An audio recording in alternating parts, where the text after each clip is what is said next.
Now, preview time. So let's take a look at what's coming your way.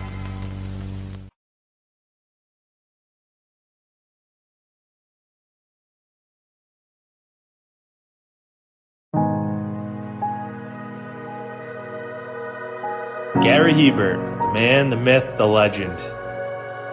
I was amazed, and I was looking to become a better skater myself, and I wanted to be like Gary.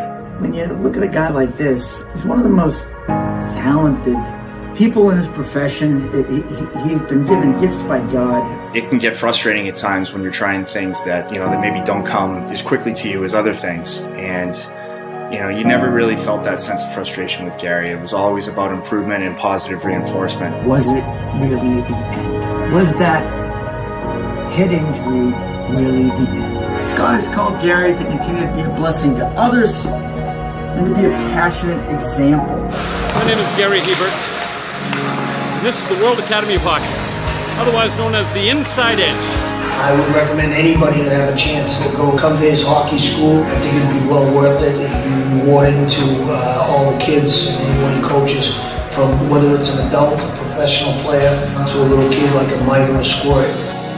Gary, from day one, has been instrumental to my hockey career. I started out as a potential Division III player, and Gary brought me single-handedly through high school and into a top Division I prospect. I owe it all to Gary, the biggest legend on and off ice there's ever been. Listen, watch, learn, be confident, and have faith. Those are the answers I was brought to. Yet, I only now am really learning how truly important those 5 things are. Through preparation, through appropriate thoughtfulness and thinking, we can learn to untie the typical knots between our ears that drive us into underachievement and underperformance. And lo and behold, we can learn things to fulfill our God-given potential. Gary has the innate ability to make people not only better players, but better people. The life lessons they learn from Gary are incredible. You can always remember leaving that rink knowing as a player I got better, or I had something to improve on to get better. And I think that's what you excelled on as a coach, is giving us the knowledge to know what we needed to do to get better. There's coaches who know the game, but can you communicate and create passion in your kids and in your players? And Gary's able to do that. Gary's got great knowledge and the great hands, but more importantly, his ability to connect with people and care for them. His communication skills, to me, really stand out, separate him, and that's why he's one of the best, in the world. Gary's a legend. He's a special man.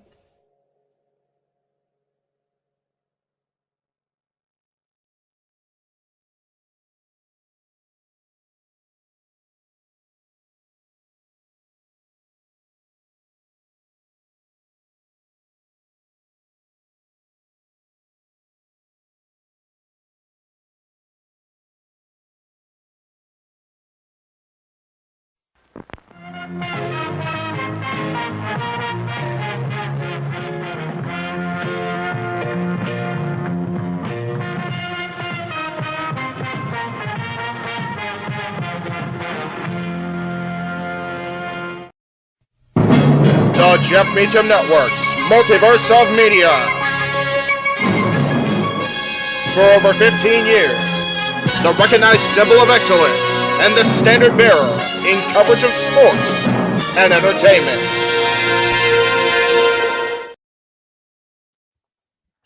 What is going on, everybody? Welcome to this GCW Josh Barnett's Bloodsport 11 watch along. I am going to be taking the role of producer man, avatar man this evening. I am the Renegade of Wrestling, JJ Williams. Going to go ahead and bring in the commentary team. First of all, we got the Combat King himself. New nickname for Mr. Reliable Walter Cruz. We got a man who's really only here for one match. And if you know his fandom, you know who he's here for. the Queen of Spades, Shayna Baszler. And then we've got James, who is on his way in. He just got home. He is booting up his computer. He will be here momentarily. Gentlemen, how are we this evening? This promises to be a good event, a good set of matches. I don't know if we call them really matches or fights. I didn't see the last Bloodsport. Is it more in the vein of UFC? Is it more in the vein of like Olympic wrestling? What are we looking at today here, Walter? More in the vein of UFC. Yeah, no ropes on the ring. They still do wrestling moves, but that thing is like at least an 8-foot drop from the ring to the floor. So, but I would compare it more to UFC. They do well with these blood sports. Okay. James is here, so we'll go ahead and bring him into the room. Yes, I was getting dinner, so that's why the delay. Hello. Hello. G, are you in? That can be done in private chat. Okay, I was about to say. Let's not put that on the air. Okay. And yeah, Walter, I'll text you in private chat. Well, for starters, let me say congratulations to y'all on your UFC call last night. I haven't watched it back, but just on my channel alone, it's gotten over 100 views. Oh, there we go. Nice. Dope. So for something that hasn't really been covered on the channel before, that's pretty good numbers. Over 100 views just on my channel, and again, that doesn't even factor in Walter's channel, Jeff's channel, James's channel, Noah's channel. I'm not sure if it went on Greg's channel or not. Probably so. Yes.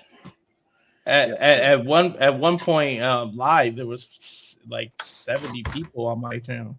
Yeah. There you go. Oh, there you go. That's good. That's awesome. Yeah, it was good stuff. It was a good show, even though we had the technological difficulties and that funny clip exists now. You are live. I haven't watched that, but I will. So good. All right, I'm gonna be off camera, but that's just so I can eat. So if you hear munching, my apologies. Well, Noah popped into the chat real quick to say, "Have a good call, gents. Me, you, and Shane are going to try to take each other's head off, strike, and fight." True that. And of course, Safed is here, as he do. Speaking of Noah, we'll go ahead and get this out of the way now, and I'm sure we'll mention this a few more times. $40 is all we need to get Noah to enroll in Chase University and have to support Thea Hale Tuesday night as she challenges Roxanne Perez for the NXT Women's title. $20 to mine, $20 to Jeff. If we get it here this evening, Noah is locked in and he will have to support Thea on Tuesday night. Super chat, you know what to do. Exactly. And then again, should she win, Noah will be forced to get the Chase U t-shirt and have to rock it on the air. So, as James said, super chat, you know you wanna. Subliminal messaging. That's right. And remember, James does really cool and dumb teens on the internet. You're damn right. So, let's go ahead and let's start talking about this card, because there's definitely some stuff here that has my interest. And honestly, I feel like these blood sports have been the truest form of a forbidden door that we've seen since Bloodsport 10 this year. Right. You know, first and foremost, we've got Speedball Mike Bailey from TNA taking on Akira. No idea about Akira, so I'm not even going to try and speak. But Speedball Mike Bailey, one of a few different TNA talents that we've got on this show. We've got WWE talent, obviously, because Big G is here for Shayna Baszler. But what are you thinking about this match, Walter? Talk to me. Well, Walter is busy on the Discord thing, so I'll go for his place and then I'll throw to him. But I really like the match because I know Akira from MLW and other places in the Indies. I saw him tear it up recently in DPW. So match-wise, I think this is a very good one. It's definitely going to be a martial arts style affair. I think both men have jiu-jitsu and karate backgrounds. So, and then I think Akira might have a judo background, which might slightly edge out on Mike Bailey. And we know that Mike Bailey isn't exactly we know exactly doesn't have the greatest of luck in blood sports, considering he lost to Nick Nemeth, who is now the current TNA world champion, while he's the current TNA X Division champion. So, you know, funny to see where they're at now since the last blood sport. But there you go. I think this is going to be a good match. I'm probably going to go with Mike Bailey to finally get the dub, though, somehow, some way. And now to Walter. Yeah. Well, let the producer man produce first. Well, you were busy trying to set up for us, so I didn't want you to try to have to trimultask as opposed to simulcast or dual cast or multitask. You're already doing enough of that. Yeah, anyway, but, is it all right if I go now, JJ? I'd rather let the producer man produce, though. Not fair. I think he's off. That's what. Yeah. But anyways, yeah, I'm looking forward to it. It's good to see Mike Bailey have a title too. To be able, TNA gets to shine on this event. You get the X Division champ, and like you were saying, Akira is from MLW. He does have a judo background. I can confirm that. And Mike Bailey has his own martial arts background with the kicks and everything. And I'm looking forward to it. Mike Bailey, since I started rewatching TNA, really captivated me.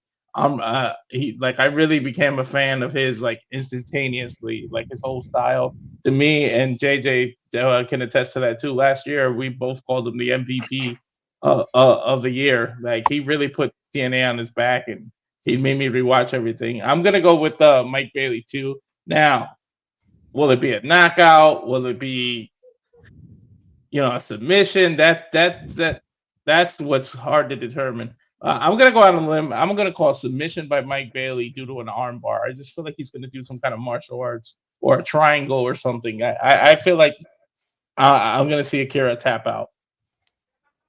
Okay, G, what are your thoughts here? Yeah, I mean, so I watched the last Bloodsport that was during WrestleMania weekend, and I watched all 10 bouts, and Mike Bailey did unfortunately lose to Nick Nemeth at the time, and I believe he's still is he 0-1 or 0-2? I can't remember, but I'm not really familiar with Akira, so I'm gonna go with Mike Bailey on this one. I think he's gonna win by submission as well. Okay. Good stuff, gents. So next up, the match that G is here for, man. Do I need to make my prediction? True. Well, are you familiar at all with Miyu Yamashita? No. The threat that she could potentially pose to Shayna? No. She's a bad MFer. I'll just put it that way. Like, I know Shayna is your girl and all, but I don't think they're just gonna throw her in there with a job chick either. No, I'm not. Mean? No, obviously not. But I mean, like going back to the Bloodsport 10, where she faced Masha Slamovich, and Noah was hyping up Masha Slamovich, and now that I've seen a couple of her matches in TNA, but Shayna stood her ground against Masha, and I think she can do the same thing against this Miyu chick. I was like, Shayna has been trained by Josh Barnett, so I don't think Shayna is gonna step down or back down from this Miyu chick. So I'm going with Shayna still I'm going with the submission. I'm going with the oh my god, what's her finisher move? Oh my god, I can't think of it. The clutch, whatever the clutch is, her chokehold, pretty much. Kira Fuda Wow. clutch. We just had you. Big B say, "What is her finisher?" I thought you were a fan, G. I know her finisher. I just can't pronounce it. Kira Fuda clutch. Kira Fuda clutch. Okay. Take his card. Take his fandom card, JJ. Take my Right? fandom card.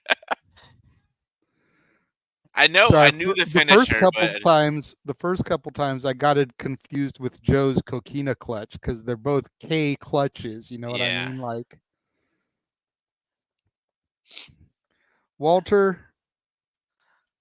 talk to me about this one, man. Are you as easily convinced as Big G, or do you have some history with Miyu Yamashita that you can give everybody? No, you guys don't know about Miyu, huh? She was in ROH. She gave Athena a run for her money for the title. She lost, but it was a damn good match. And she was training DDT wrestling, so she's got martial arts background too. She comes from that pure, straight Japanese wrestling. They hit hard, man. You heard of Shinsuke with this strong style. She comes from that background. So it ain't gonna be as easy as you guys making it sound to be, but I think that Josh Barnett connection, easy for me to say, is what puts Shayna over. But I don't think it'll be a submission. I think unlike how she's booking WWE, Bloodsport seems to make Shayna look strong. I think it's gonna be a knockout. Like, she's been knocking people out. Like, she took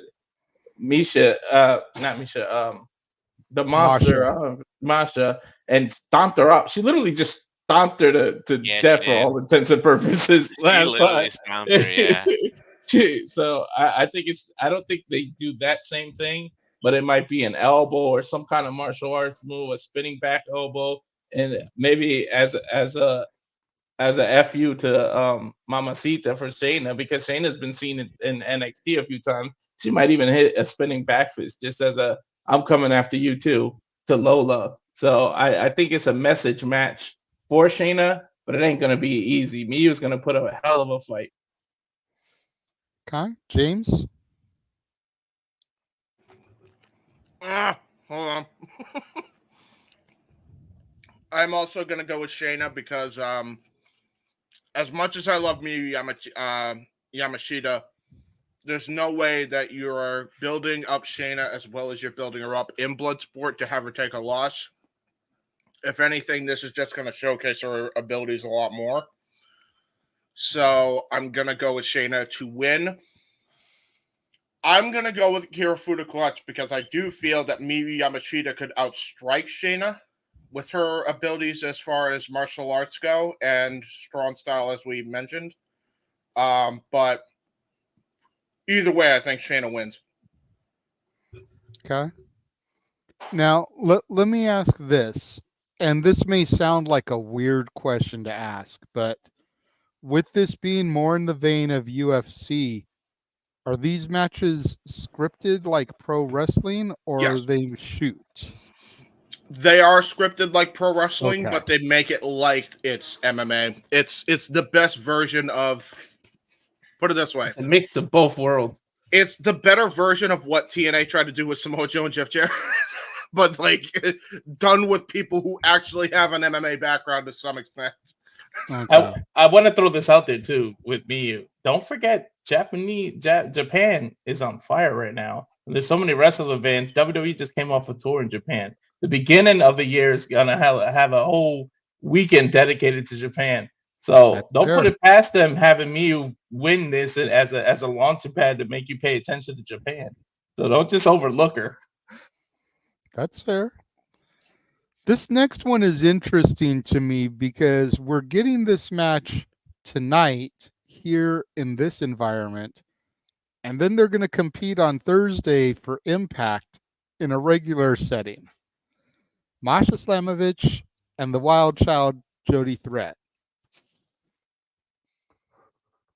This is TNA versus TNA, but in the Bloodsport environment. James, talk to me here. I love you, Jody, but there's no way. Masha all day.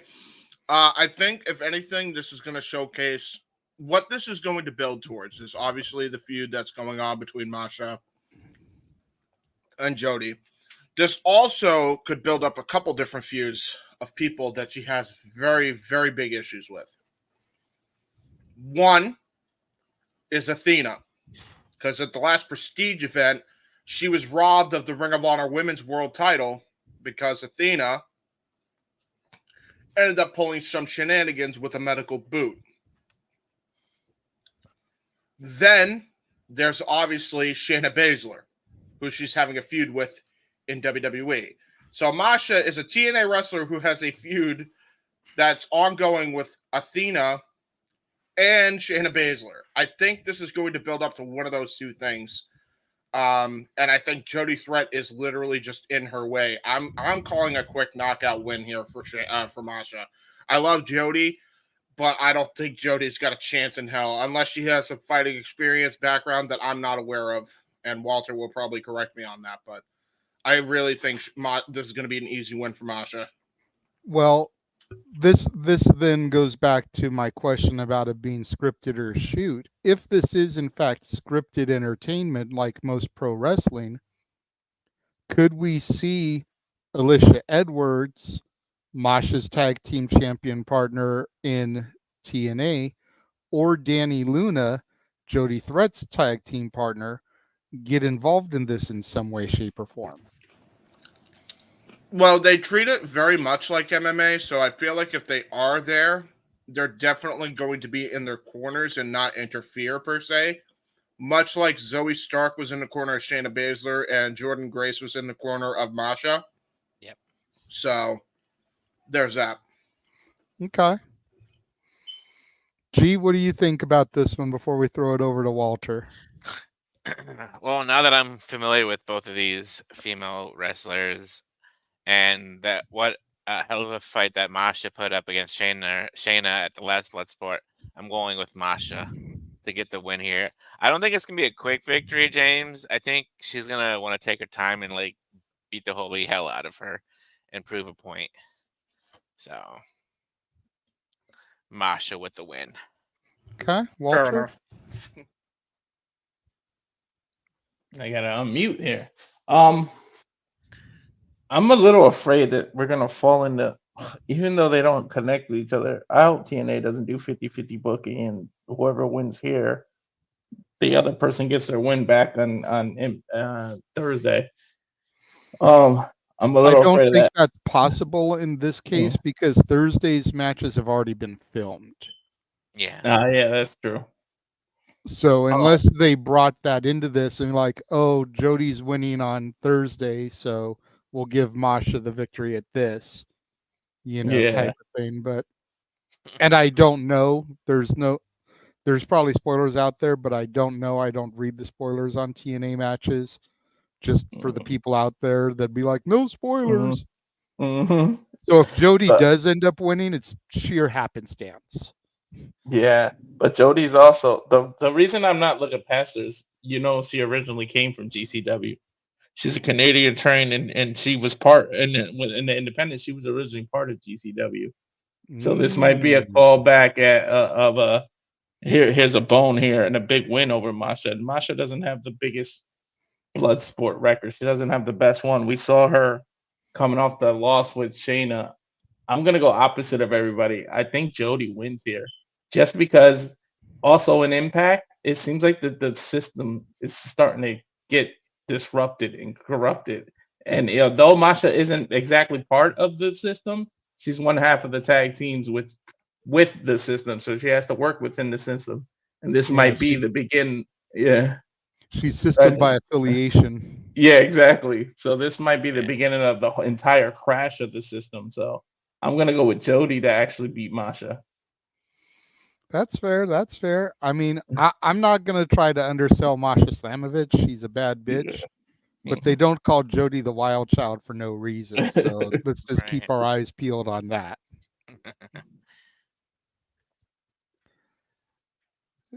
Then we go to this one, Timothy Thatcher and Josh Woods. And Timothy Thatcher is a dude that I saw back in the old NWA Championship Wrestling from Hollywood. Josh Woods is definitely a name I recognize. This, I just expect to be a barn burner. This is one of my most anticipated matches on the card here. Matt Clinic all day. Hell, they even look similar if you look at their renders there. Yeah. Big anger. Grr. Big Angie. All the Angie. So who wants to go first on this one? I'll take it. I was going to say, I don't think we've had you start one except for take it. Shayna, so go for it, G. I'm very familiar with both of these guys. Josh Woods, obviously, is a former Ring of Honor Pure Champion. Timothy Thatcher, NXT. I believe he was at the last Bloodsport 2, if I'm not mistaken. I just can't remember who he beat. But both men are very tough. But I'm going to have to give the edge to the Thatcher here. So I feel like Thatcher is going to, I don't know if it's going to be, I don't know if I want to say a knockout or submission. I'm gonna go with a knockout on this one against Josh Woods. Okay. So there you go. James? Well, I do happen to know, because I'm actually looking at the screen where Walter's doing all of his research, that he actually lost, I believe, to Josh Barnett in Bloodsport 9. So he's looking to get his get back on Bloodsport. And I think he wants another shot at Josh Barnett. So this is definitely going to go towards that. I'm sensing Thatcher wins via submission somehow. Okay. Walter? Yeah, I don't know about submission, but this is going to be a technical mat-based fighting. Yeah, you know what? Probably is going to be a submission, some kind of arm bar or arm triangle. But both of these guys are beasts, but I'm gonna go with the consensus and say Timothy Thatcher too. But I wouldn't be surprised if Woods pulls it out. Okay. Next up, we've got a battle of LAX here. We got Santana versus Homicide. Oof. This is another one that looks like it's going to be a freaking banner. It's going to be a fight. The Latino in me is so happy that this is booked. Go for it. Talk about this then, Walter. Dude, the fact that it's Homicide and they actually look like they should be partners, to be honest. They were partners. They were. I know, exactly. I remember. They look like they should continue that, but he's Santana's been on a roll. He put on quite a good showing too in the last Impact event. But damn, it seems like this match is it's Bloodsport. You literally have a guy named Homicide during an event called Bloodsport. Like, how do you not go with Homicide? I'm just purely on that. I honestly, my brain thinks Santana's gonna win, but because of my heart, it makes fucking sense. Homicide and Bloodsport. Somebody should be bleeding in this, and they can say that we've gotten a Homicide here. I'm gonna say Homicide wins this, but this is gonna have to be a knockout, like, because they're gonna have to literally pull somebody off of the other person. They're gonna be going at it. This is gonna be. They might pull away their usual. They can't do the high flying that they usually do. There's no rope, so this is it's gonna be crazy what they do. So I'm so looking forward to this match, but I'm gonna say Homicide. It just makes sense. They're gonna rekindle fucking Dada 5000 and what was that guy that he fought? They might both bleed and then reunite at the end and shake hands and out of respect. Like dude, what's gonna be freaking hilarious is, like, I'm gonna see this and all I'm gonna think is, oh well, this is your Def Jam Fight for New York match of the evening. Exactly. And what I'd like to see, and I think he still does work on the indies out here in SoCal. I know he was training people for a while. I'm not sure if he officially retired or what, but I'd like to see Homicide's old partner, B-Boy, in this type of environment. I think he would be freaking phenomenal. Him and Homicide were a tremendous tag team in the early 2000s. Before Homicide went to TNA, did the whole LAX thing. B-Boy and Homicide were they were it out here. I'm shocked They were didn't just go those with it, bad yeah. motherfuckers. I'm shocked they didn't go with B-Boy joining up with Hernandez and Homicide and TNA. Like, that doesn't make sense to me still to this day. It could have been a money issue. Probably. Or it could have been that retired. B-Boy wasn't ready to relocate, being a San Diego native. He didn't want Yeah. to relocate. That's true. So, That's fair. but yeah, I'm kind of with you. I'm looking for Homicide to take this. No disrespect to Santana. I feel like Santana's got the youth advantage, though. Yeah. And Homicide is kind of that grizzled, aging vet that Santana may be able to capitalize just on that alone. Unlike the tag team, he's the grizzled old vet. Right? True.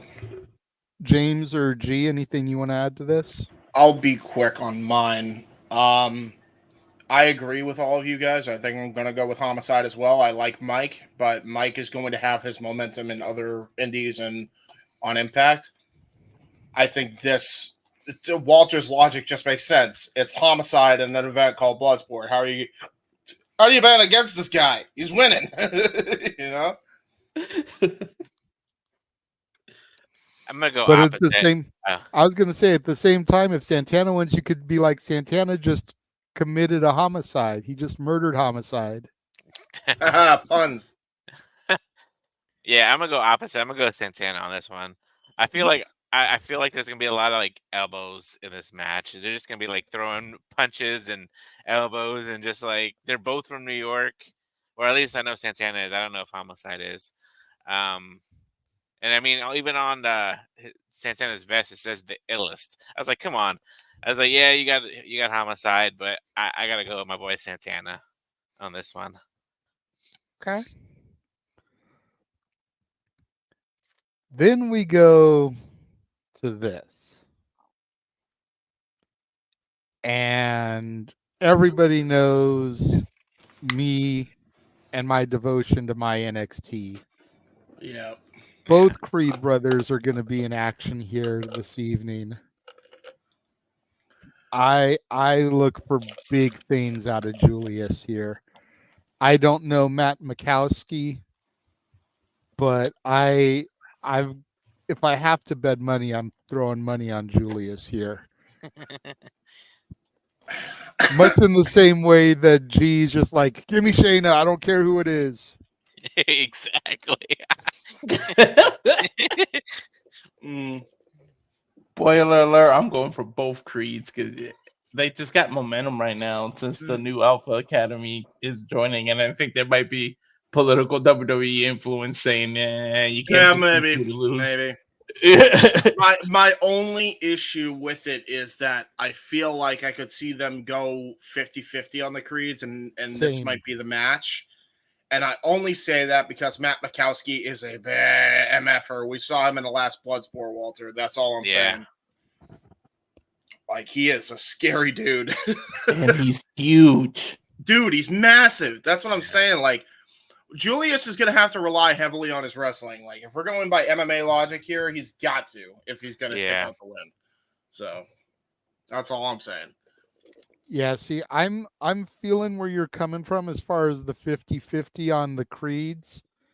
I think that Brutus might lose his match to Filthy Tom Lawler, but I don't want to get too far ahead of ourselves here. I want to focus on this one at first. I feel like Julius is the better technically of the two Creeds, and that's not to undersell Brutus. So that's why I give the slight edge to Julius here. He's miniature. Again, not really being familiar with Mikowski. That's fair. He's just miniature Otis as Brutus. That's all. Look at that face. That's a face only a mother could love. He's always so angry. Urgh.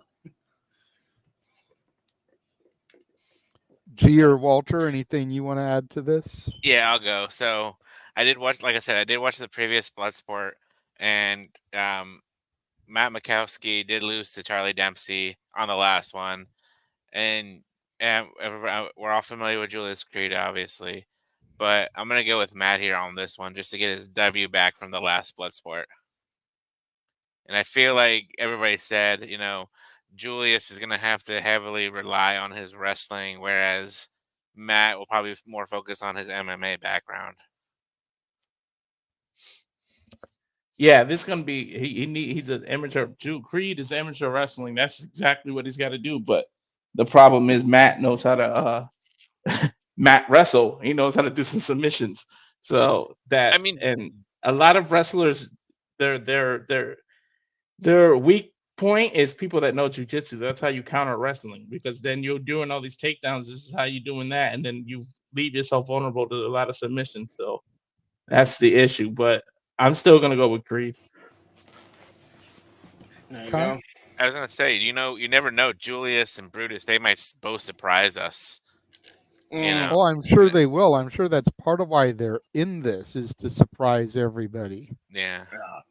Especially with their new heel turn and aligning with Chad Gable. I think they really want to get out there the fact that these guys know how to wrestle. Yeah. And that's why they're perfect for the Alpha Academy. Right. Can I say one thing before we move on? Yeah. Go for it. So I'm gonna keep on repeating myself. I've said it before. I'm gonna keep on saying it till I fucking die. This shit would never happen in a Vince McMahon world. No way. This right here would the NXT the people showing up in GCW would never have happened under Vince's dictatorship. Nope.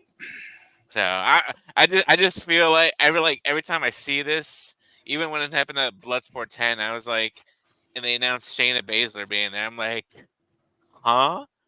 Vince never got over the bad taste of when he tried to do with Triple R before in that Royal Rumble, and many people consider that the worst Royal Rumble. I wanted to throw that out there. Not for nothing, but when you have Mil Mascaras say, I don't want anybody to eliminate me, I'll eliminate myself. I'll do a crossbody to the outside. No shit. I mean, he's kind of a prick. Vince is too, but And his son came out just as bad. Oh yes. Yes, we do. Anyways, on to the next match. Yeah. On to the next Creed, brother. Yay. And again, like I said, I agree with the 50-50 booking here. Filthy Tom Lawler is someone that I do know very well. That's why I feel like he may just own Brutus here. Yeah. Why does he sound familiar? Well, I'm not sure.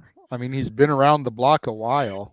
There's been reasons. I mean, I could give you one reason you might have heard of him. I can look it up. Okay. Unfortunately, he is friends with Brian Alvarez. Although he's the nicest of everybody, other than Denise Salcedo, that's a part of the Observer family. So he's pretty chill, at least, if nothing else. I feel like you could literally have a beer with Tom Lawler and be like, "Yeah, you're cool." I mean, he was on The Ultimate Fighter. Yep. Did UFC, obviously. MLW, New Japan. Okay. Yeah, I see now. That's why he looked familiar. Okay. Yep. One of the first of a breed that started the MMA to pro wrestling crossover. I think there was him. I think it was him, Riddle, and Chuck O'Neal. They were the three that started the whole pro wrestling to MMA transition. Little history lesson for you folks. There you go. I've got Tom Lawler in this one. Again, no disrespect to Brutus, but same. Yeah. There's no way. There's no Walter way. Said he's got both creeds. Why are you going with Brutus over Tom Lawler here, Walter? It's simply, I just feel like there's some kind of political thing, like a political background that WWE said we'll let you borrow these guys, but you They better can't win. lose them. Yeah, you can't. I can't make them lose right now because the momentum with the. And I don't want to think of that politics, but I just feel like they don't want them to look bad after the whole momentum that happened with the new academy. So Yeah, I don't know. See, Something's my just telling thing me. with that though is that I don't know how many of these other companies that loan guys over are going to want to continue to loan guys over if they're never going to get a W against a WWE guy. yeah. I feel like there's got to be some loss for the WWE, and it's like we've got Shayna. Yeah. I don't want to see her lose. She does enough losing on WWE TV. We've got the Creeds. We've got Dempsey back. Yeah. You know, it's like there's. I feel like if they were to do 50-50 on WWE, I would put Julius and Shayna over, and I'd have Charlie and Brutus lose. I'll say this much. This is a wild ass concept to begin with because Tom Lawler is an MLW guy, and Brutus Creed is a WWE guy, and it's taking place inside a GCW Bloodsport ring. I'm just saying, you know, remember the lawsuit? Neither does WWE or MLW. Apparently, it's water under the bridge. I'm just saying, WWE, somebody in WWE creative needs to realize that they now have the chance to redo the invasion a hell of a lot better. Look at all these companies that can work together right now. Seriously, they're already doing business with some of these guys through these other shows. Yep. Mm-hmm. Yep. Well, I mean, we just mentioned him, so we'll go ahead and move to the Charlie Dempsey match. Oh, Jesus criminy. He's fighting Royce Isaacs. Yep. Okay, yeah, he's not winning. He's not winning. I'm sorry. No way. I mean, never say never. No, weirder things have happened, bro. I know, but how many times have you watched a UFC match or a boxing match, and you just completely assumed somebody was going to take the L, and then that one mistake was made, and they were able to jump and capitalize on it? Yeah. So all it would take is Royce to drop his guard or slip. And if Charlie is quick enough to jump on that, being the son of William Regal, and capitalize on that, man. So never say never, despite what you may think on paper. That's all I'm saying. The problem with all of that is that Royce Isaacs is a bad MFer, as you know better than I do, JJ, because you've seen him grow up in the LA area. I don't know Royce Isaacs. Oh, yeah, fair enough. That might be Jeff Dunn. My apologies. But put it this way. There's a reason that him and Jarrell Nelson are called the West Coast Wrecking Crew. It's because they wreck shit. They wrecked Tom Lawler at the New Japan show we covered at Windy City Riot. So things aren't going well. He's an angry man. And yes, Charlie Dempsey, by virtue of that render, is also an angry man. But the problem is there's a lot of inexperience with Dempsey as opposed to Isaacs. Isaacs has like years on this guy, and he's on a roll I haven't seen in a long time in MLW, New Japan, where have you. So okay. Well, but you want to talk politics. If Royce wrecked Tom Lawler at Windy City Riot, do you think Barnett may end up booking for Royce to lose because of potential friendships or anything? From what I understand in Bloodsport, you aren't allowed to interfere because you're risking not appearing on the show and being barred from GCW. I think that's the rule there. I'm not saying interfere, but Barnett's booking. Maybe. I don't know. I'm still gonna go with Isaacs. I have a gut feeling that it's gonna be Isaacs. I feel like Dempsey's too inexperienced, and that's kind of I'm basing it off of if it was legit MMA and how Josh Barnett books these blood sports, I have to go with Isaacs. Okay. So there you go. Walter or G? Yeah, I mean, I'm not really familiar with Royce Isaacs, but I feel I don't know. I mean, Charlie Dempsey did win his last match at Bloodsport, his first match at Bloodsport. So I'm gonna go with Royce Isaacs on this one. Okay. Walter?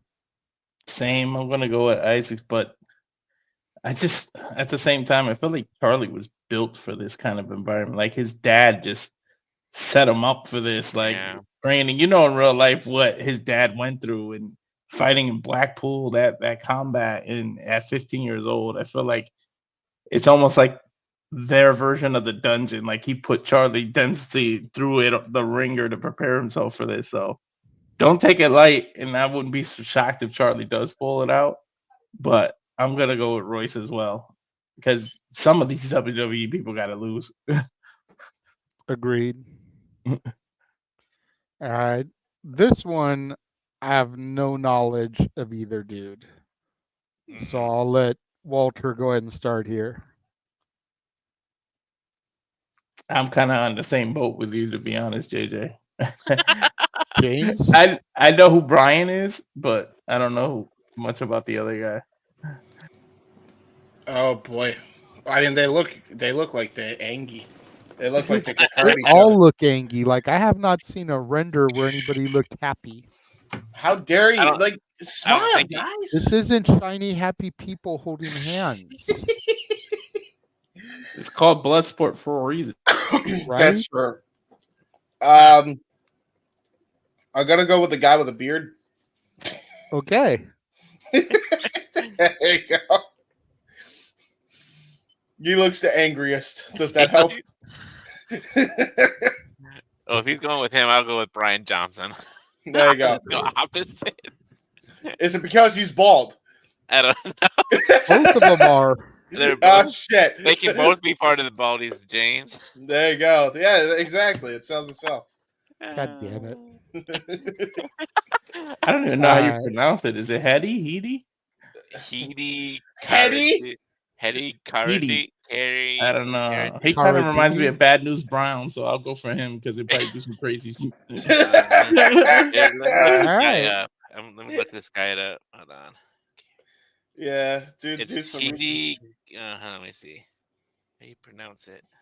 It's definitely not Hetty because, like, when I hear Hetty, I think of Hetty too. So it's definitely not Noah Hetty. is probably screaming at me right now. Actually, he probably doesn't even know this guy. All right. And then the final match, I only saved for last because it's Josh Barnett's Bloodsport and it's Josh Barnett's match. Barnett versus Bad Dude Tito. Dude, yes. I mean, it's Barnett. Unfortunately, he's going to put himself over. But I want to see Tito get the dub, though. I mean, it's always possible he'll put Tito over. Tito is that young upcomer. Like, he's just starting to get his footing in other major companies. And I've known Tito for over a decade. Yeah. Graduate of the Santino Brothers Wrestling Academy, training under Joey Chaos and Rico Dynamite and Robbie Phoenix, Supreme,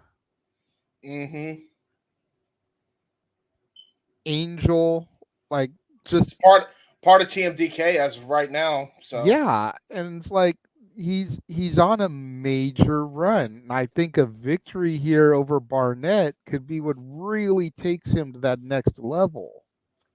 I would love to see it. I don't know if I see it happening, but I'd mark out if he got the win. This is the match I'm gonna be on the call for. Yeah, shit. I know. I hope he wins. I want Tito to win, man. It's got to be the main event too. Yeah, it's got to be. Yeah. One Him would versus think Johnny Hennigan was the main event at Bloodsport 10. Which I disagree. I still think that Shayna should have been the main event of that show, even though that match wasn't bad, but Shayna and Masha was a whole different level of brutal.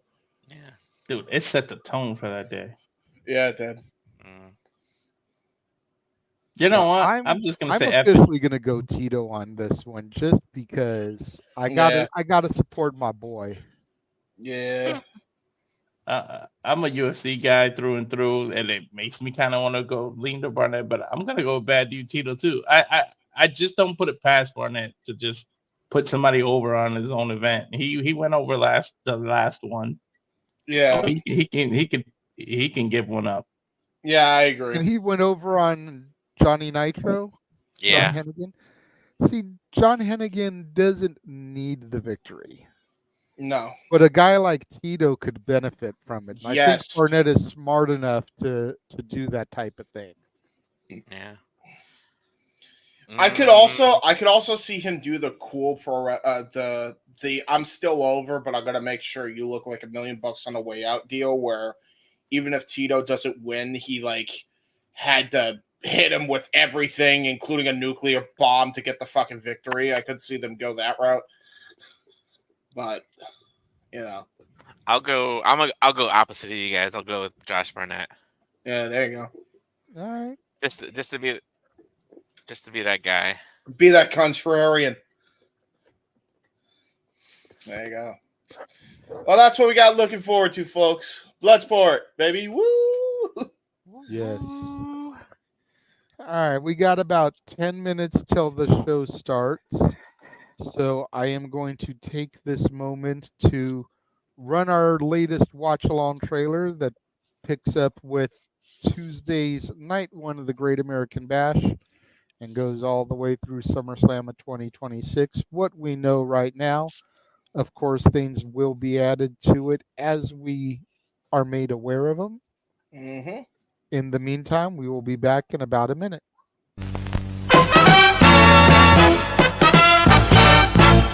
And now, preview time. So let's take a look at what's coming your way.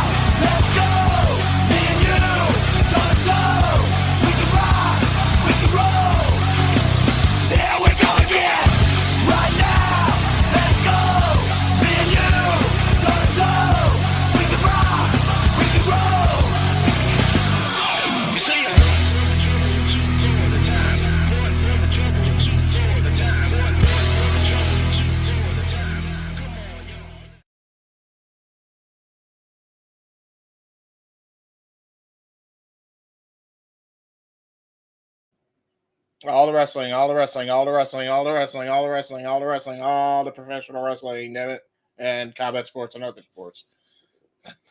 There you go. Oh, you should have seen the UFC one, by the way, because we were in charge of doing the Noah catchphrase. Walter and I botched the hell out of it. It was the worst rendition that we've ever done. It was great, though. It was funny. It was funny comedy, at least. We got people chanting Bloodsport in the chat, by the way. Everybody's looking forward to it. Nice. So, yeah. Where did Walter go? I don't know. Everybody is off camera. God damn. Well, I'm the only one on camera. So, hi, everyone. Hi, guys. Hi, Big G. He got his dinner. That's what that is. Hi. Yes. Big G said he was going off camera to eat. Yes, yes. I was checking on the little guys because I'm alone with them right now because the rest of the family's out. You can stay off camera, by the way, Big G. I was wondering where the hell you went. Yeah. Yeah. But hello. Let's see what the what's it saying. I didn't even check. Let me see the countdown. Oh, 7 minutes and 6 seconds. Yes, yes. By the way, Walter, I think if you leave the window up and not go full screen, it should work. But make sure you lower the screen because the screen's kind of blocked off a little bit. So if you scroll down on the actual sidebar, yeah, there you go, perfect.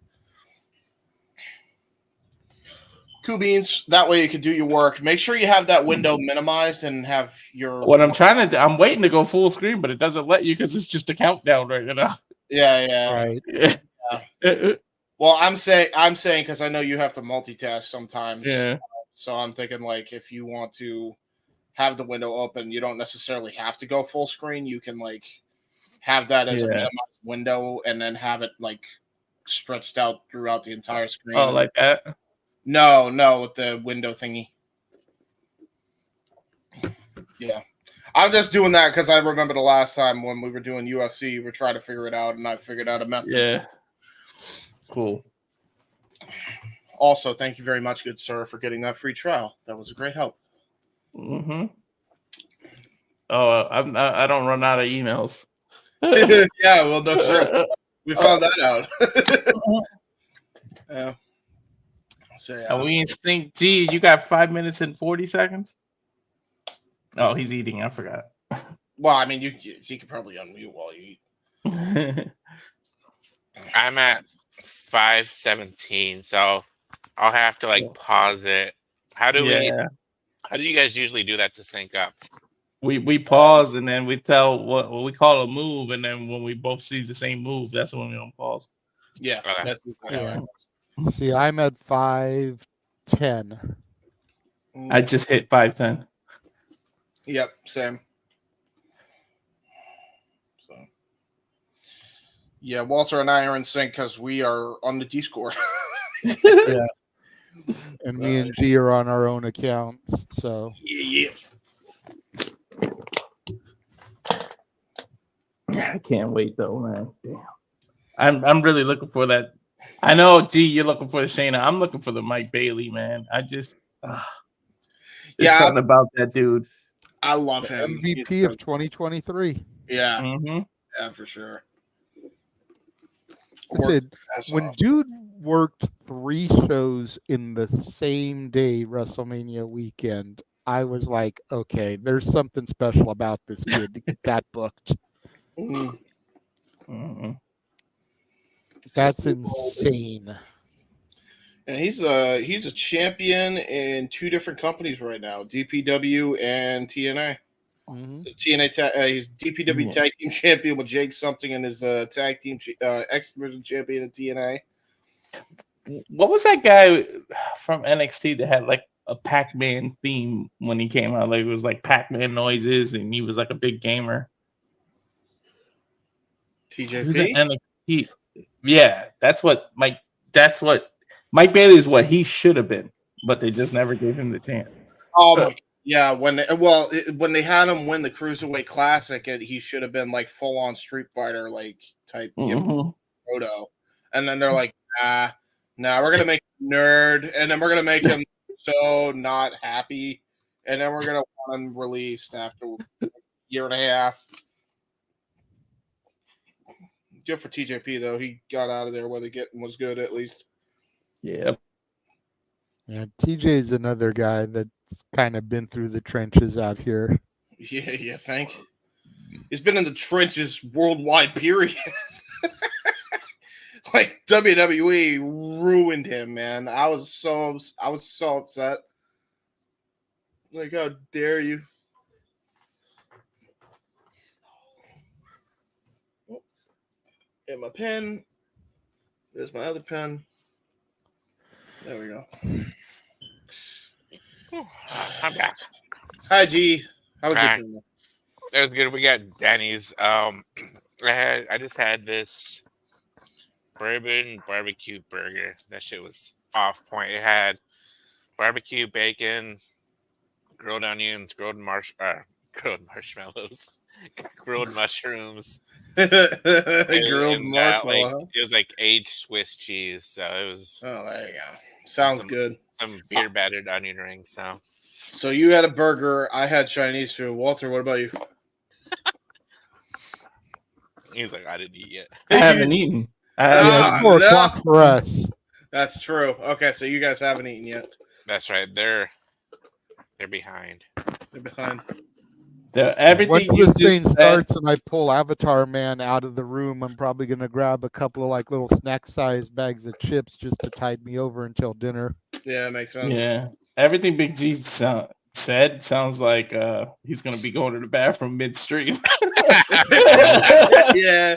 Well, True. remember, he That'll be only has good. to be on commentary for one match, so as long as he's True. not in the bathroom when Shayna fights. No, Yeah. I'll be good. Then it happens right when It's Shayna like comes right, in. like oh my god. Watch it be the opening match, and your stomach goes. Brrr. Shayna wins, and then he's like, "Yeah, Shayna, oh, I gotta go." James, You are heard you of on the bubble east? guppies? G may have the bubble gutties. Yeah, the bubble gutties. Yeah, what were you saying, G? Are you on the East Coast or I Central? am. Yeah. Okay. Yeah, I'm East Coast. Yeah. Okay. I am a New England masshole. Can you not tell by the fact that I wear a Patriots South hat? There's a Bruins. Yeah, I see it now. There's Yeah. a Bruins Boston Red Sox. I got Celtics shorts. You like that? There you go. Can you tell I'm a masshole without me telling you I'm a masshole? Yeah. It's like if we go full screen, how much Cena stuff is on the wall over there? Yeah. There's John Cena experience. There's the Patriots football right there, like right behind me. You got some Prime in the background. I do. Yeah. Oh yeah. You like that? Yeah. Logan Paul actually made something that wasn't dog shit. Yeah. I have. Hey, those Prime drinks are phenomenal, dude. That's what I'm saying. Yeah. I love the Prime. That's probably my favorite flavor of the regular Prime. If we're talking about the fizzy Prime, the soda Prime, that orange one, mango, is fucking awesome. It's the best orange soda I've ever had. And it doesn't give me a headache. Copyright notice. Copyright notice. All right, I'm at 5 seconds. All right. There we go. Starts in 6, 5, 4, went to black. Juice it up, bowl. All right, so now we got Bloodsport 10. Ladies and gentlemen, we are live for GCW Bloodsport. They are recapping Bloodsport 10 as of right now.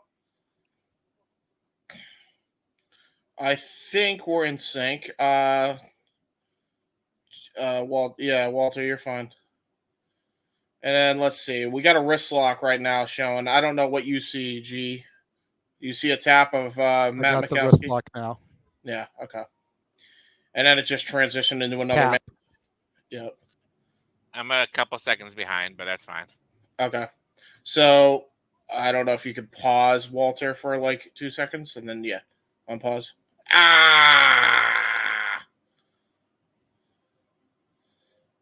Stupid. We tried it and then it didn't work. Now it's showing Shayna. Okay.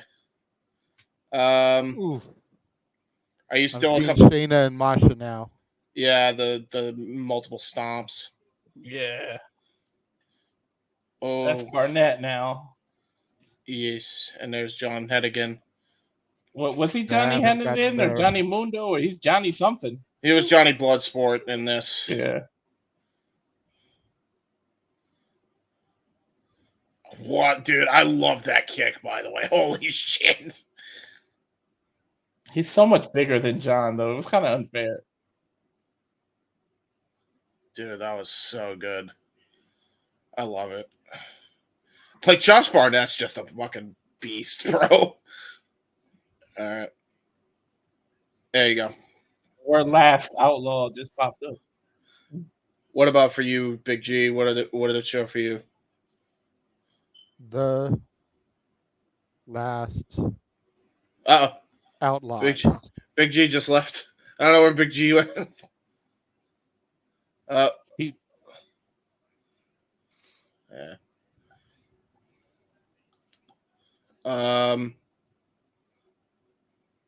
Yeah, take your time on that, Walter. We're trying. Lawn. That theme. I like this theme. It reminds me of the old ECW theme. Yeah, it's definitely the new version of ECW for sure. It's the most modern feel of it. There's Big G. Hi, G. I'm back. Do you see the crowd chanting GCW Yes. now? Yeah. Okay, cool. Yeah. Okay. I didn't even Hopefully. realize they were in Brooklyn. Yeah.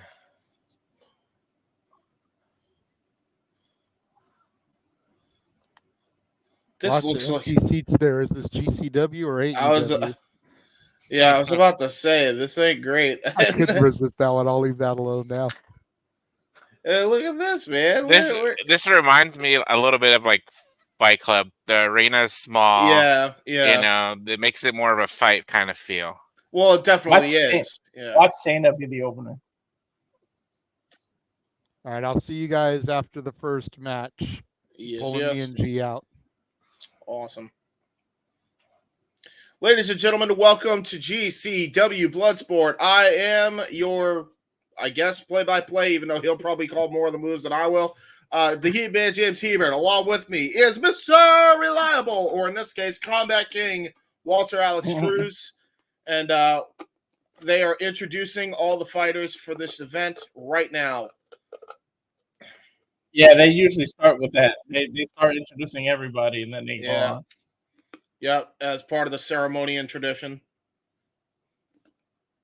Keep in mind when you switch windows, I see whatever you're looking at, Walter. So keep that in mind. Ooh. And there's Masha Slamovich, Jody Threat.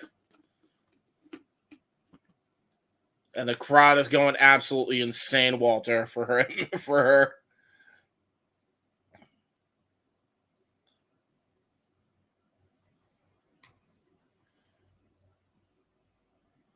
Who's that? That must be that's the bald guy, Brian Johnson, I believe. Oh no, it's the guy that Brian Johnson's fighting. My apologies. It's the guy Brian Johnson's fighting. I already forget his name. My apologies.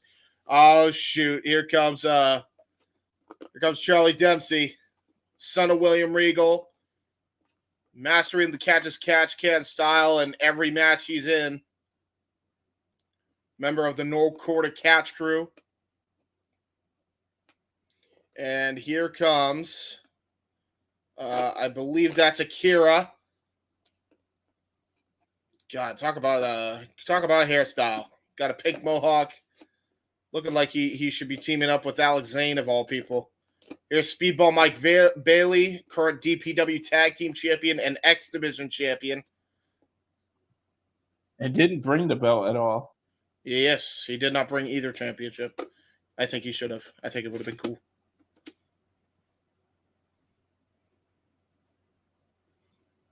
And now here comes Filthy Tom Lawler, crazy son bitch, coming out, and he got America all over him. Holy shit. Like a walking poster child for America.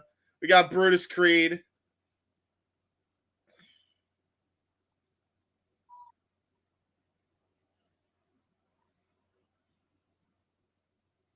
Mike Santana, baby. Oh, shit. This is just going to be your Def Jam. I mean, by the way, Mike Santana, hometown boy, so is his opponent, Homicide. This is definitely booked for Brooklyn, if anything.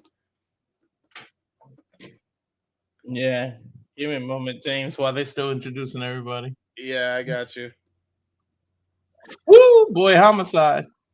Yeah, baby. That crowd went nuts for Homicide, man. Dude, these are Brooklyn boys through and through. 5105. I don't know who they're introducing next because you're on the screen, yeah. Okay. Bad dude Tito. Let's go. And that means Josh Barnett is to be coming out next.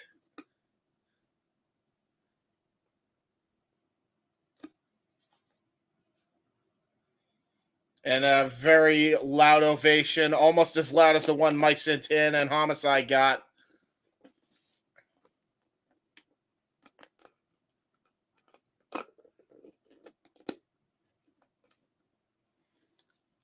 Oh, match number 9. Maybe this isn't going to be the main event. Huh. There's Timothy Thatcher, and that means Royce Isaac's going to come out right after him.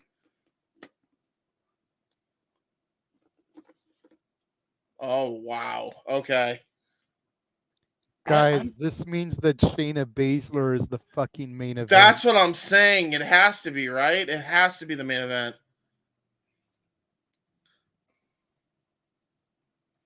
Oh, yeah. Big G, your girl's Yo, main Shayna event. being the main of fucking event where she needs to be at, baby.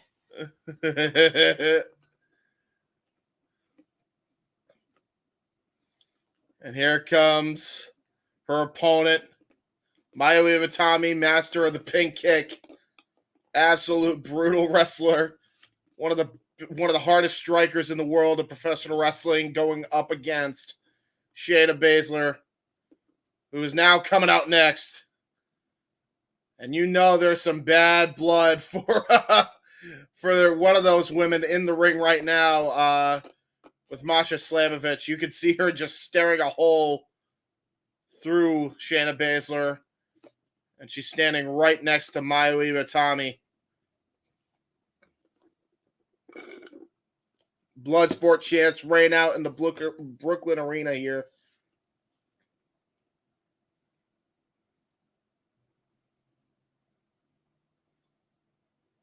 Uh-oh.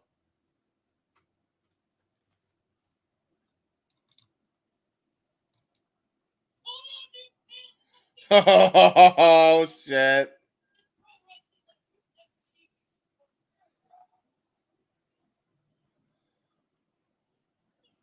Shayna's the one who introduced it, which means she might actually be in the main event, bro. Holy shit. Okay.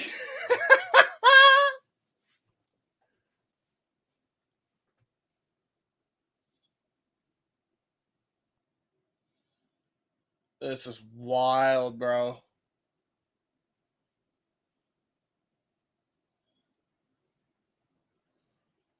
I love these ceremonies, man. It's so cool. Look at all these wrestlers from all sorts of different companies, man, just coming through the crowd here. Forbidden Door all day.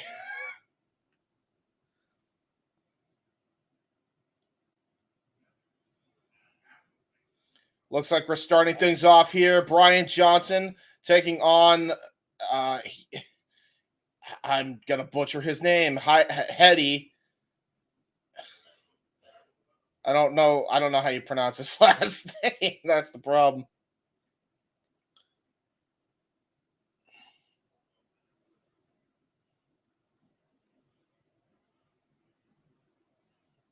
Oh shoot.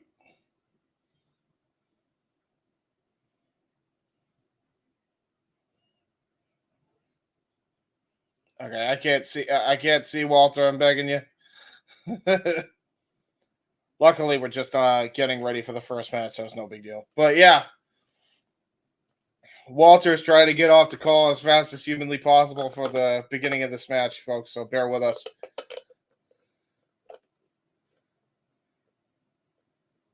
Looks like we're getting things ready. It looks like the cameramen are actually getting ready here. It's pretty bare bones when they actually get this thing started. They're not doing anything except for getting the ringside ready here. We got cameramen coming in, possibly filming from the ringside. And it looks like the camera angle here is going to be from above the rafters, which is an interesting camera angle.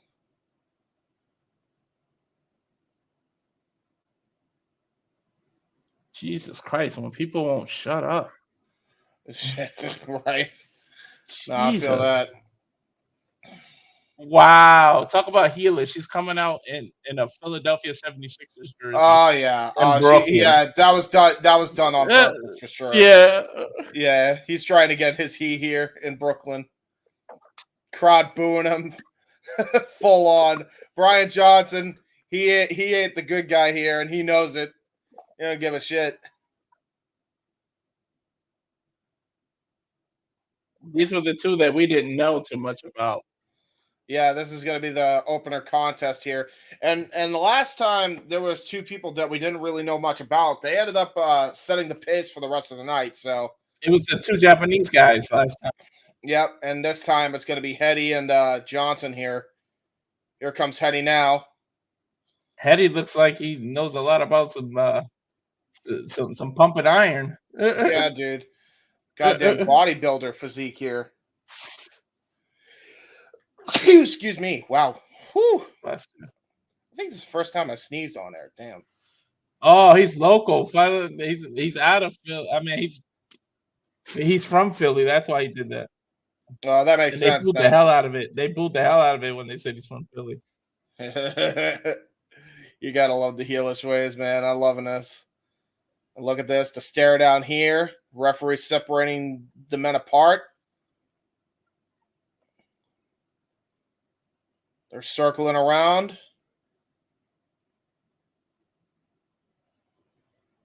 I can't believe Shayna's the main event. Dude, that's so crazy. I'm actually shocked about that. And the bell rings. We're underway. Hetty and Johnson. What are we gonna call them? I'm just gonna call them Hetty and Johnson just for easy talking points here. Hetty now. Oh my God! Look at the size of this dude, Hetty. That dude's got to be like 260 pure Yeah, muscle. at least, and he's short. that's full shredded. Yeah. And we're starting out like MMA boxing. Here's a collar and elbow tie up. Oh geez. Oh man. Forearm shivers to the back. Now forearm shivers to the head. Trying to go for a clothesline. Got caught with a back elbow strike. And immediately, but he's got a good leg lock. Submission might come on.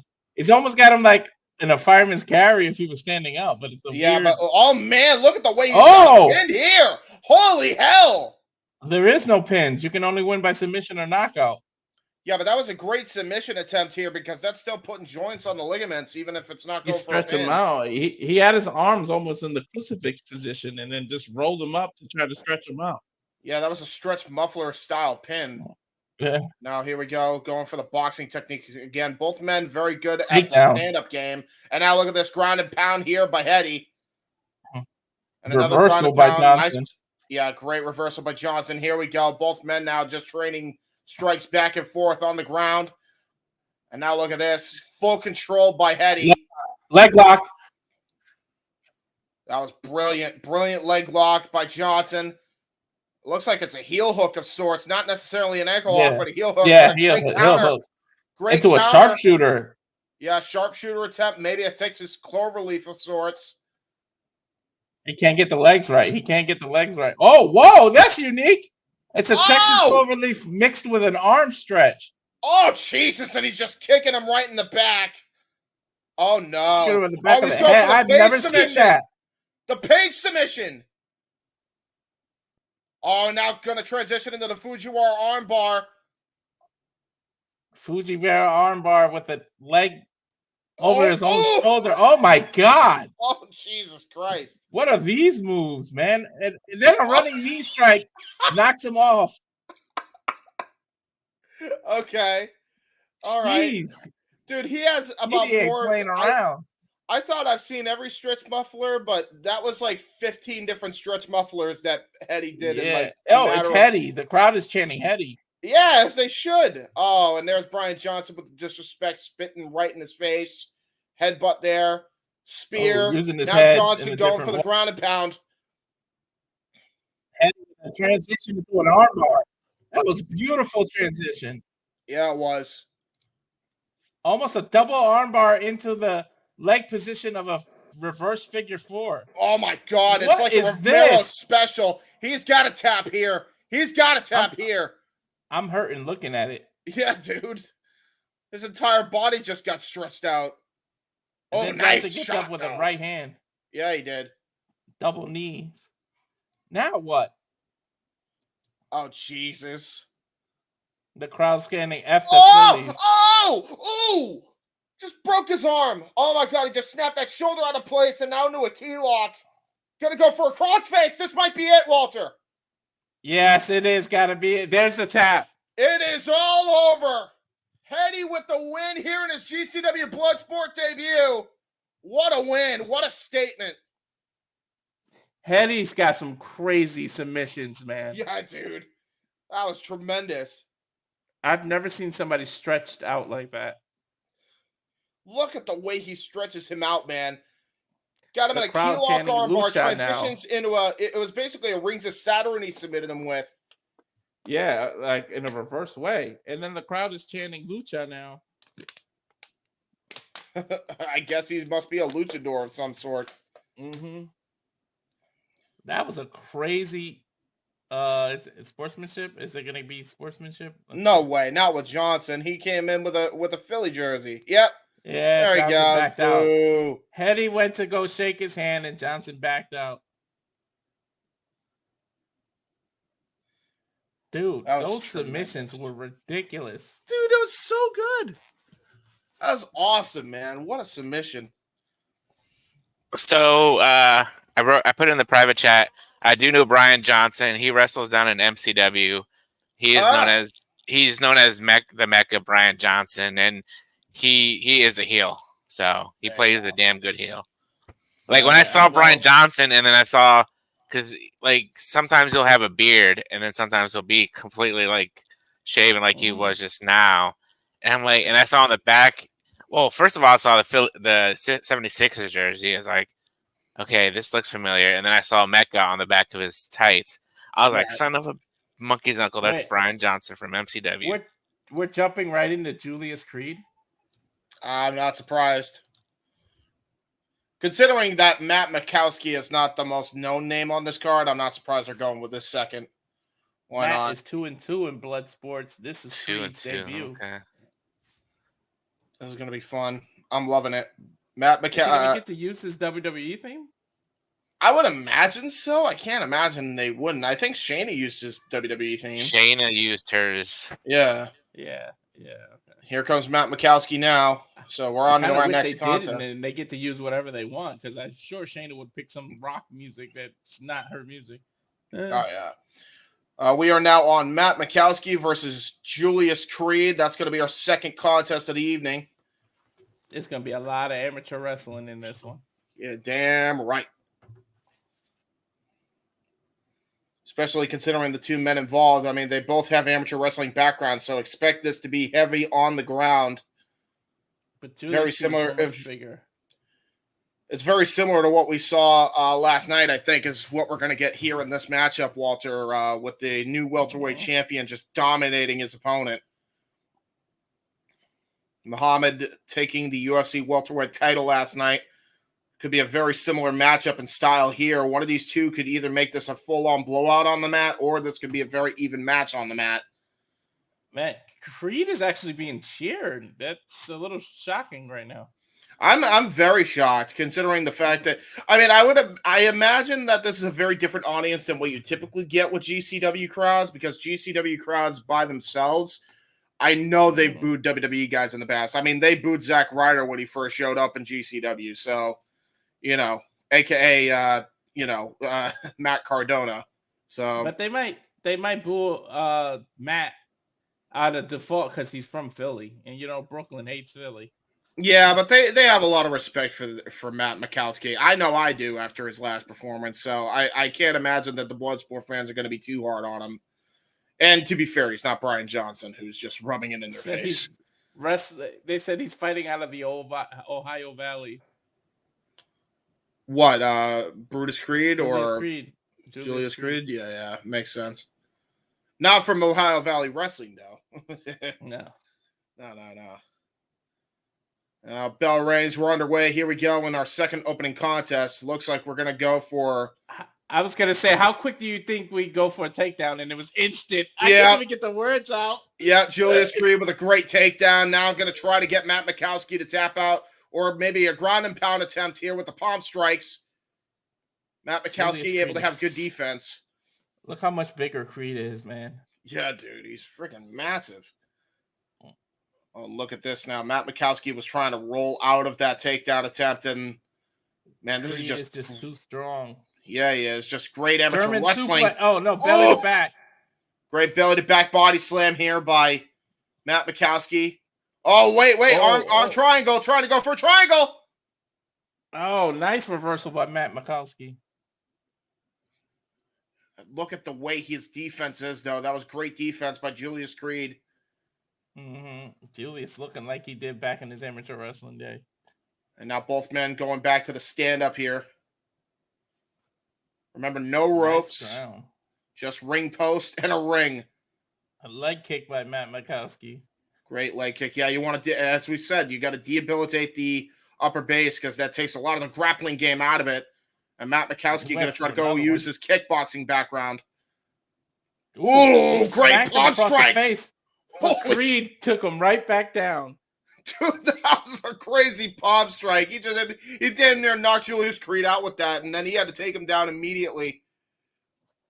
That lets you know he was hurt. As soon as they go right back to the sprawling, it's because they got hurt in the standing game and they want to get back to what they're going for.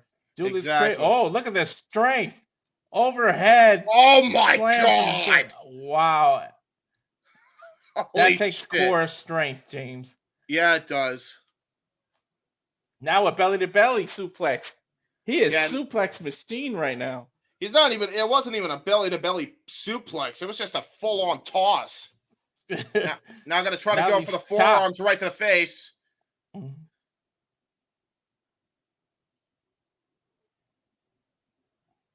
Oh, Jesus. He's a great grappler, Creed is. He's not known for his striking, but he's trying. He's trying with these forearms.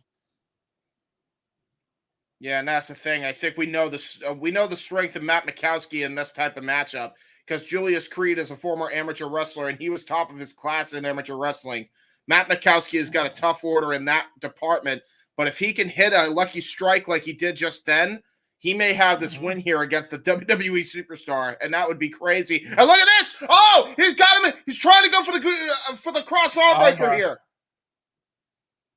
Armbar. Oh, look, what a reversal by Creed, just using his full height to his advantage. That was tremendous. And now he's going to try to get him in a pin position here, try to break the grip. And now going for the ground and pound again. Elbow strikes to the head. But great defense by Matt Mikowski.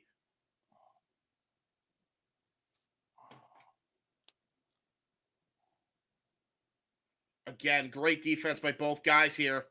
Wait a minute. Looks like we're going to go for another stretch muffler type maneuver here. Creed, you can tell he's new to this because he literally just went for a pin.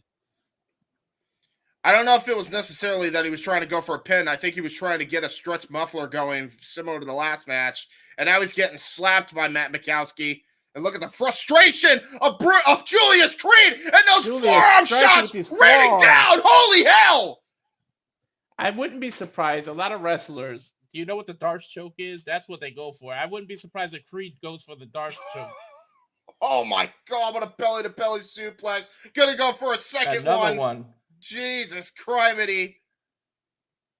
So a Darce choke is pretty much it's similar to a triangle choke, but it's like on your arm. It's almost like a Kimura. So I wouldn't be surprised if we see that. Oh my God, a dragon suplex.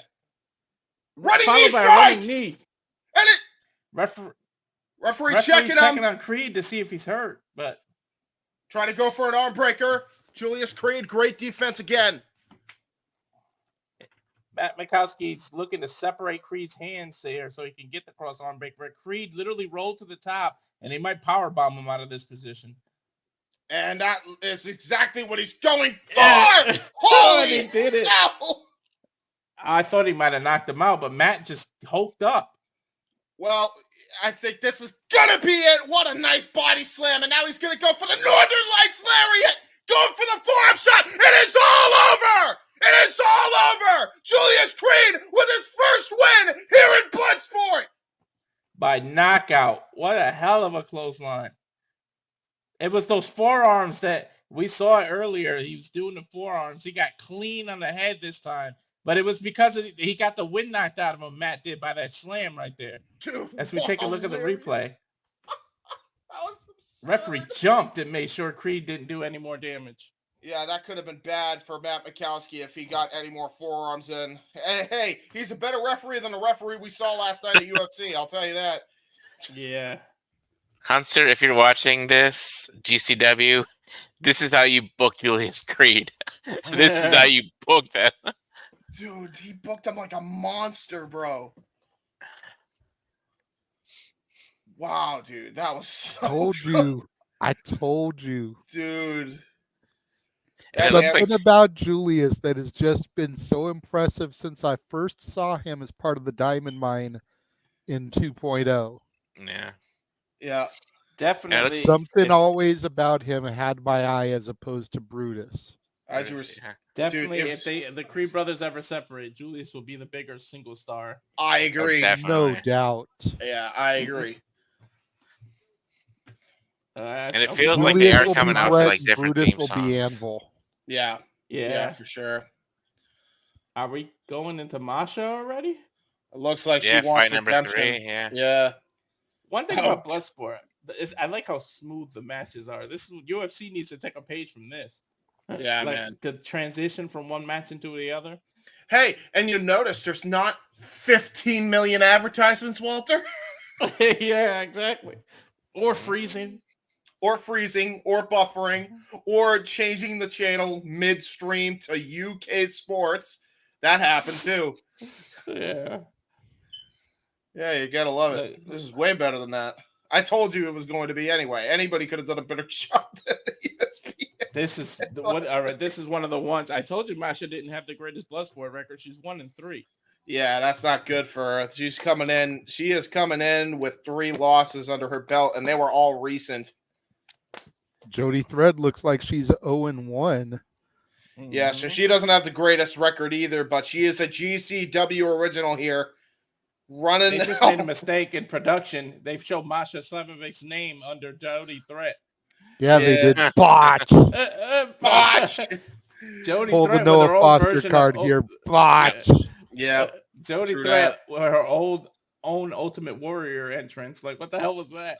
I love She's it. the Hey. wild child. She always does that type of entrance. Yeah, her and Danny Luna have been doing it lately. So, Spitfires type entrance. What can you do? Here we go. I'm really looking forward to this one. I'm looking forward to complete utter domination. I'll tell you that right now. I really do feel that Masha Slamovich has a reason why she's going to win. And look at this, man. Masha 2 belts coming in. She's got her titles. I'll tell you that right now. Hey, maybe Speedball Mike Bailey comes out with his titles if Masha's coming out with hers. Masha came out earlier when they were doing the introduction. She didn't have them, so she saved it for her entrance. So yeah, there you go. It's doing the same thing. Look at that, man. I love the fact that she's a world champion in the promotion and the fact that she's a knockouts champion in TNA. You gotta love the visual of having 2 championships. No system either. Masha seems to be the crowd favorite. Oh yeah, no doubt.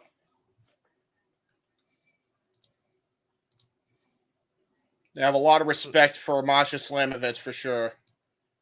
But they have a lot of respect for Jody Threat as well. And look at the way versus TNA though. Look at the way Jody Threat has her gear, by the way. Her gear very inspired by Antonio Inoki, if you notice, by the way, with the boots and just the trunks. I didn't realize how ripped Jody was. Yeah, goddamn, good for her. How old is she now? And she's got the body like that? All right.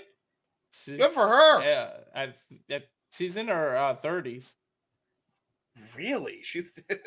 Oh no, that was an insult. I'm sorry, it wasn't intended to be. I'm sorry, Jody.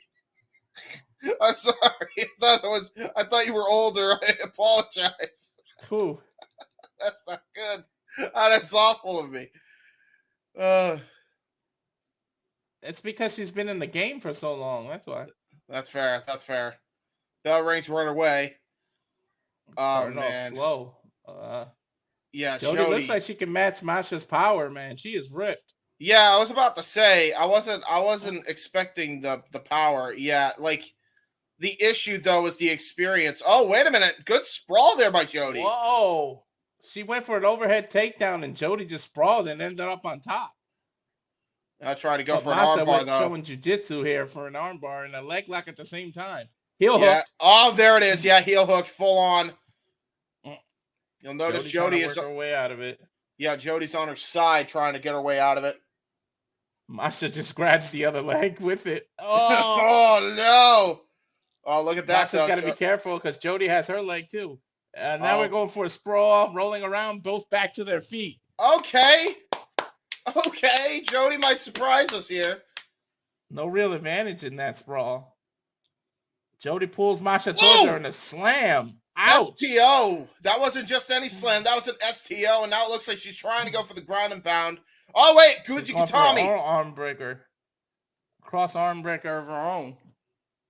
And great defense by Masha Slamovich regardless. Great defense here. A crowd with dueling chants. Let's go, Jody. Let's go, Masha. Oh, wow. Look Crowd at that. showing respect for both athletes. Now trying to go for a front. If Jody front wants chin to, she lock. can go for a guillotine here. That's what I'm saying. She's trying to go for the guillotine, but just got reversed by Masha Slamovich. All Masha's got to do is jump back and she's got her own guillotine. Yeah, and Nice she's knees going to to the try. stomach. Oh, no. Hammerlock suplex. And now trying to go for an armbar of sorts, maybe a key lock. She could have went after the armbar suplex. She could have did the dark stroke herself. Yeah, it was already in position. Oh, cross arm breaker. Jesus.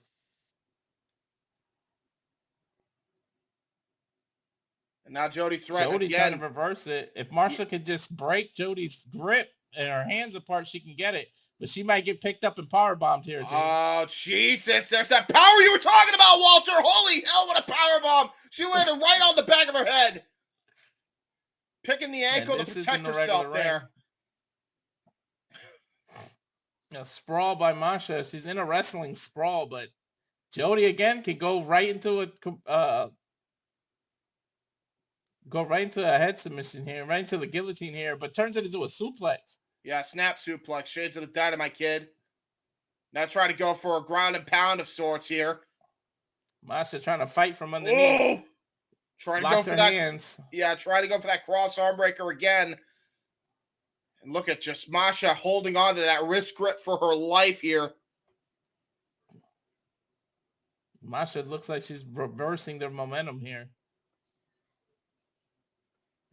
Oh! Just smacking Jesus. Jody across the face. Ow! Yeah, bitch right over the slapping her. face. And another one on the other side now. And there's the up kicks by Jody Threat to get her off. Yeah, Create she got Masha separation. right in the nose there, James. Yeah, she did. Oh, great palm strike by Jody Threat trying to go for that kick. Oh! Oh! Turn it into a cross arm breaker! Are you kidding me? That was a beautiful transition. And now the kick's right to the side of the head. Jody trying to reach for her own kicks, but just Masha's head is quite a little bit out of reach. Yeah, and look at this. Oh, wow. Great counter, though, by Jody going into the wrestling sprawl, able to get out of it. Oh, no. Masha Oh, showing no. her own strength. She might get it. She might rip the arms apart here. She is. Oh, great counter, though. Great counter wrestling here on the mat by Jody. Oh, trying to go for a guillotine. Sleeper hold. Now it's Jody that's in position. Man, these two are just back and forth. No time Jody limit. with a only- waist lock and a German suplex. Release German suplex into a pump kick. Holy shit. I told you don't sleep on Jody. Yeah, well, I'm regretting it now. Gonna go A for a stalling double German. Nope. Masha with a reverse elbow. Now Oh, she's wow. elbowing Jody from the top into Now a go- sleeper. There's a contact. That's the Kirifuda clutch. That's a shout out to Shayna Baszler if I ever seen one here. She's got it locked in deep. Jody trying to punch her from underneath, but her legs are wrapped around her, restricting the breathing as well. Jody might have to slam her from the back here if she could get back on her feet. And it looks If like she she's could get going Masha to. high on her back, she can flip her off. It looks like Oh. she's breaking the grip a little. Yeah, and that was. Oh, Jesus. Oh, pump handle suplex! Running knee Into strike! a knee bar. It's over. It's done. It's over. It is Masha all knocks over. Jody out. Brutal knockout shot. Masha standing tall, looking strong. Tremendous Jody was matchup. out of it. That pump handle suplex into the running knee strike. Look at that. Basically a shining wizard-like knee into those ground and pound forearm shots. And that was all she wrote. Masha pretty much shouting out Bryan Danielson after first shouting out Shayna. Yep. Yeah. I think I paused it long enough so I'm actually like caught up where you guys are. So perfect. Good on you, G. Did they just raise Masha's hand? Yeah. Okay. Yep. Okay. Yo, what a fight that was. I'm not gonna even call these matches. These are like fight bouts. That's what I'm saying, man. It's a pro wrestling MMA hybrid, full on, man. But I told you guys not to sleep on Jody Thread. You guys were trying to undersell her. Yeah, I did not realize how in shape she was. Not and me. I gave Jody her credit. I did not realize the wrestling ability she had on the mat. So good on her, man. She showed me something I didn't even know she had. So I got to give her credit. That was awesome. And now we're in an ad break. Walter has to step out and probably use the bathroom. So yeah. I guess if you want to, JJ, since they're doing an advertisement for their next show, we do an advertisement for what's coming up. Sounds good to me.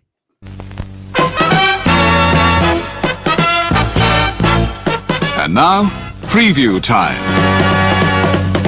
So let's take a look at what's coming your way.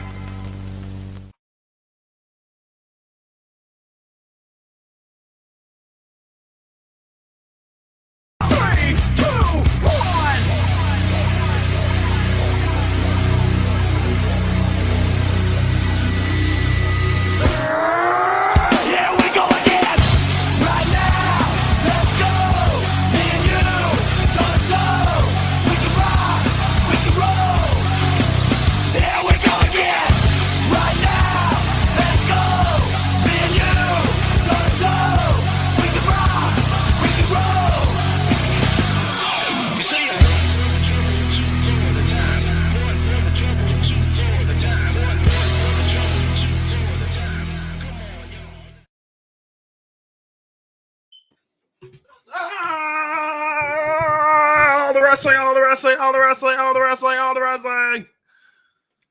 And yes, by the way, ladies and gentlemen, Jinder Mahal was in GCW. That is not a mirage. And he looks way better as a result, I think. No, he's not. That's not a mirage. That is the Maharaja. Aha! Puns. So Keep in yes. mind, he can't use the gender name because I believe that's WWE copyrighted. Yeah, so I believe he's Raj the Maharaja. I think that's his full name. So Dempsey already pulling up. I'd love to see Jinder and how he would do and fare in an event like this. I'm not gonna lie. Since Jody Threat showed me she actually has a wrestling experience, I'm curious on how Jinder would do. Charlie Dempsey up next. It would have been smart to actually book Ginger on this. Yeah, dude. I think it would have been a great showcase for him, to be fair. Especially considering he's got that Colossus Slam. I know he's not coming out with Gangster's Paradise. He sure is, and now I can't see anything. There we go. Just give me a second. Wow. That's amazing that he did that. You gotta love it. Royce Isaacs, baby. Gangster's Paradise. And now he's got the Colorado jersey, so he's coming in as the heel for sure. Right here in Brooklyn.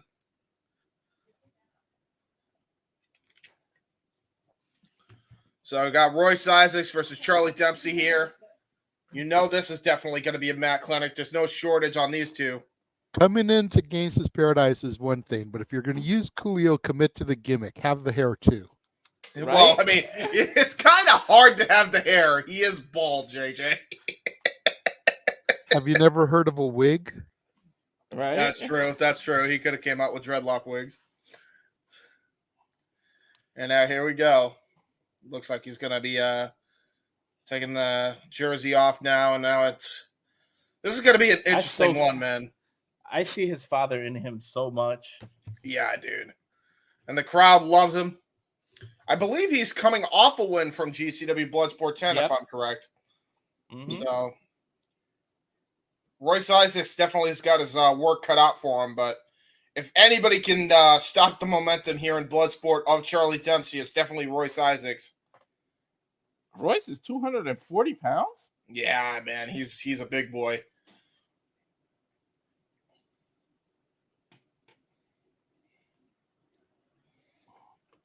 Now the referee trying to separate both men here. Going to check for any weapons. All and on his boots. own. There is no quarter check crew with him. Yeah, no quarter catch crew here today. I would say no quarter catch crew, but you know that's kind of redundant. Hey, that's why I stuttered, because I almost said no twice. Bell rings were underway, and now it looks like we're going to try to go for the wrestling game here again. A lot of wrestling heavy influences. Great cravat lock there by Charlie Dempsey. Just got that thing in tight already around Royce Isaacs. Oh, great wrestling takedown though by Isaacs. But right into a grip. Look at the grip that Dempsey has. Yeah, great headlock. And turns it over, trying to go for, it looked like he was trying to go for an anaconda vice, turns it into a possible, looked like he was trying to go for a disarmer armbar, got countered by Royce Isaacs, both men showing that they're great offensively and defensively on the mat. This is a very even matchup so far already. It's just awkward because they keep putting each other in pinning positions and they can't pin. Oh, great bridge out though of that layout. And again, even if you can't necessarily pin him, Walter, you are expending energy by having the opponent try to get out of it. So there is that element to it as well. That wasn't really smart. Dempsey literally did a heel hook and then leaned into the grip of Royce there. He could have been put into a sleeper right there. That's what I'm saying, man. The inexperience of Dempsey compared to Royce. Royce wouldn't have made that mistake. That's what I've been saying. So that's the inexperience coming into factor here. But again, great bridging effect here. Look at Dempsey's athleticism, how he reversed and flipped over.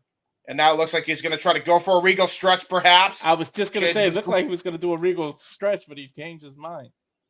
Well, it's not even that fact that he changed his mind. It's just Royce Isaacs had great defense. He got himself out of it. Now trying to... Oh, jeez. Nice body slam. Tilt-a-whirl. Yeah, that was a tilt-a-whirl takedown, if anything.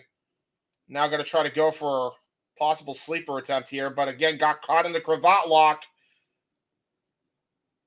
Oof. Shades of Johnny That's Saint tight, there. Too. Yeah, it is. Taking a page out of Johnny Saint's playbook, one of his many trainers in the UK scene. Royce reversed it though. He's on top of the mount right now.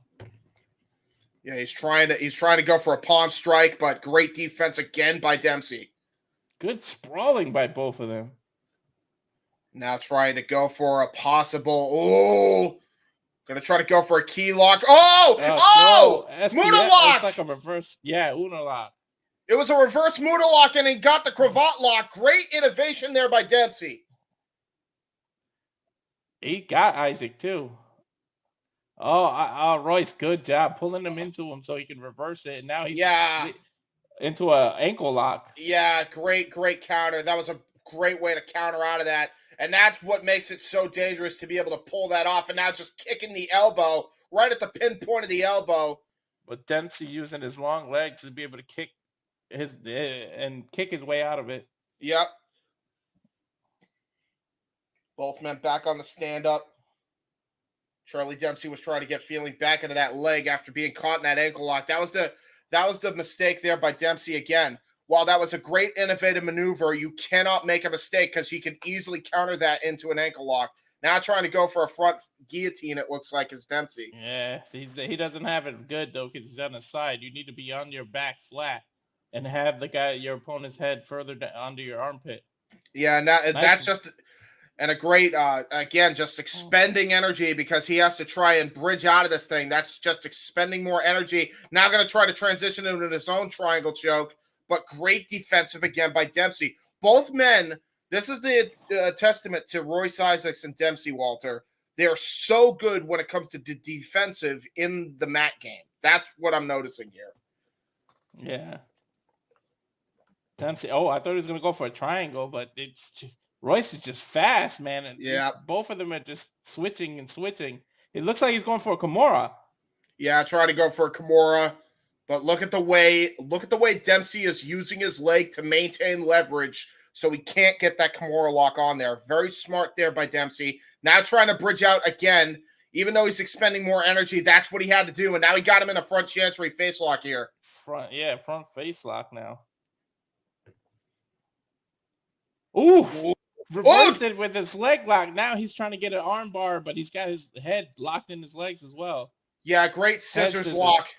Yeah, it was great head scissors lock, but got countered again by Royce Isaacs. Now going in for it looked like a reverse type of headlock here. Now using those knees right to the top of the Chrome Dome of Charlie Dempsey. He may knock him out right here, Walter. That might be a knockout. If that was right in the top of the temple. And now look at that, though. Again, Dempsey.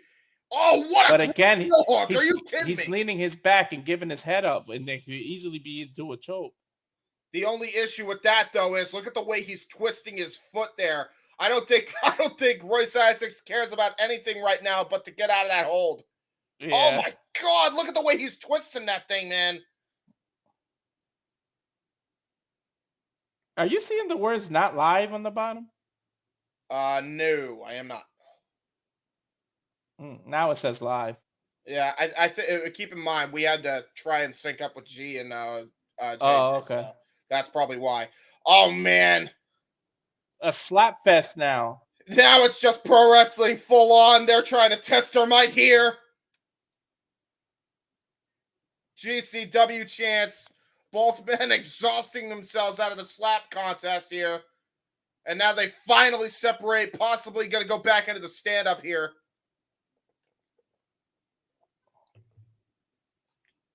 Oh, what an uppercut! A European uppercut. Now going to try to go for those forearm shots to try to go for the TKO victory here. Stomping his head again, a third time, kicking him in the head. You know his dad was the master of those European uppercuts. Oh! Up kick! And now the knee strikes by Isaac. He's got him in a Muay Thai plum, and then he lifted him with the knees. Oh, fucking arrow! Into a guillotine. That was a beautiful transition. That's it. It might be over here. He's Dempsey got it locked tight. Here. It's tight. He might go to sleep. Forget tapping out.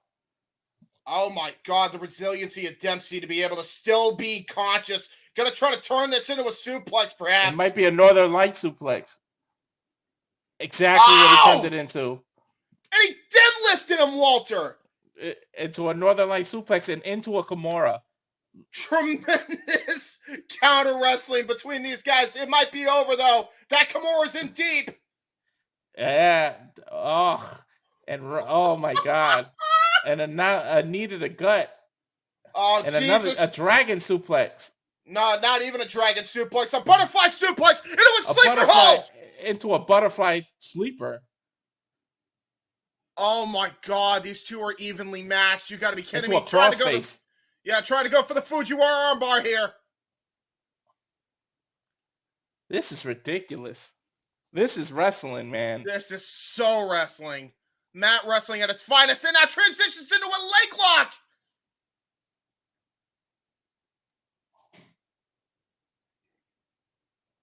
Oh, shit.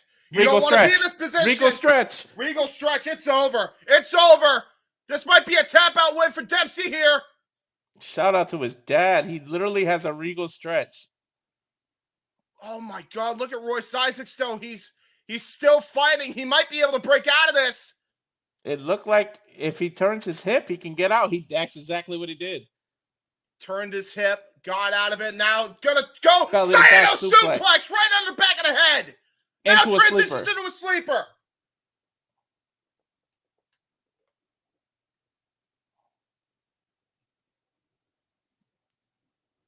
Oh my God. This is unreal.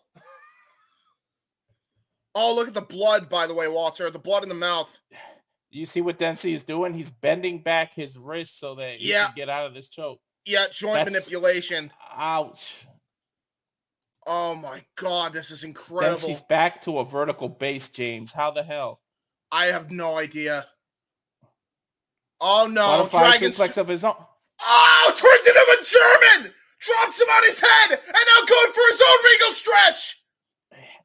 Okay, he went to a butterfly, tossed him in the air, caught him, and turned it into a German suplex. Oh my God! A reverse regal stretch. Oh my God! It is all over. What a match! Dempsey forced to tap out of a reverse regal stretch. That's a little embarrassing. Oh my God, bro! The crowd booing. They might be booing Royce Isaacs, man, but you got to give all the credit in the world to Charlie Dempsey. I think Royce has gained some respect for Dempsey though. After that, I think he's going to shake his hand. Absolutely, that was fantastic. What a matchup! Look at the respect. Look at the respect. Holy crap! What a match! I told you, man.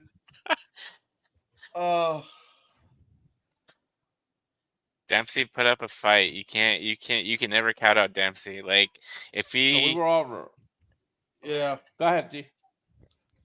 Now, if he ever gets out of the wrestling business, you know where he can go to. Oh my God, dude, he would absolutely kill in an MMA. Are you kidding me? You wouldn't think that they'll show respect like this. Look at that. Dude, after a match like that, you have to. That was just tremendous. When you go into a 10-minute war with somebody, you can do nothing but respect them after. That's what's up. Mm-hmm. Oh my God! I was like, Royce Isaacs impressed me. Like we all being the first time. Didn't we? Yeah, I think we all did.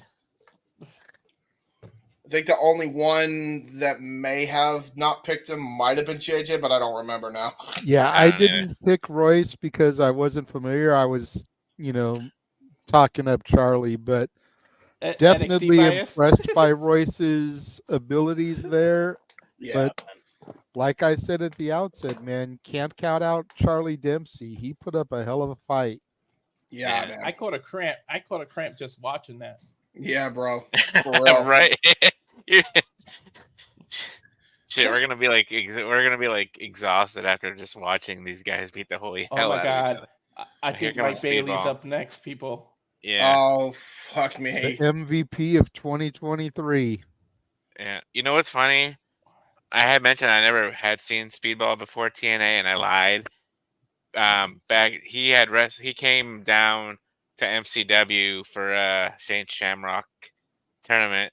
He was in there, and like when I saw him, I was like, "This guy impressed me." Yeah. And then now that I think about it, I'm like, "Holy hell!" This is Speedball, the Karate Kid, basically. What is this filter? Right. Why is everything all red? Because hey, why not? He's the Karate Kid, dude. These two. This is the blood because somebody was bleeding a lot.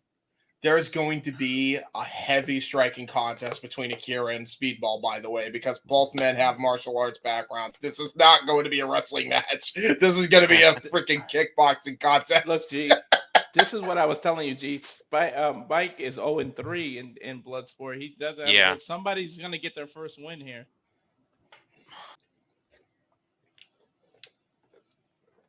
Gonna be awesome. My God, he's coming out to like a 90s. This is like 80s karate movie, like blood, like the movie for the music to come out to. Seems like Best of the Best or Bloodsport from Jean-Claude Van Damme. He would come out to this music. Yeah, man, I'm loving this, and I mean, he's a fan favorite. You would see a training montage to this theme in the 80s, the karate movies. Look at the guy in the Macho Man cosplay. That's funny as hell.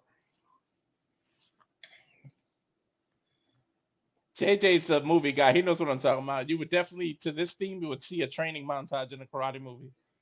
Oh, my God, yeah. I mean, these two are going to be karate experts all day long. I mean, these two have martial arts backgrounds. Movie, I should say. Well, these guys have martial arts backgrounds, so we might see a martial arts movie come to life here. Especially with Speedball, man. Yeah, Akira is no slouch either when it comes to the martial arts.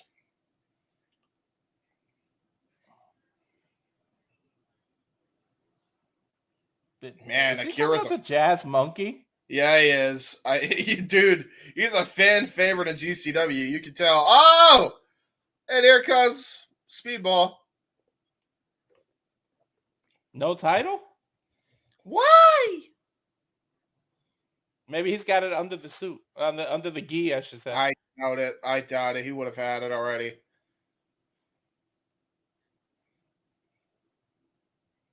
Brass monkey. Wow. He's kissing up Speedball's to the Brooklyn headband is crowd. upside down. Is it? Yeah. Yes, it is. Oh, no, Speedball, no! One way to kiss up to the Brooklyn crowd is to come out to Beastie Boys, though. Yeah, that's a good point. Yeah, it looks like the only belt he carried is his black belt in karate, which is fair enough. I mean, that's all the belts you need, really.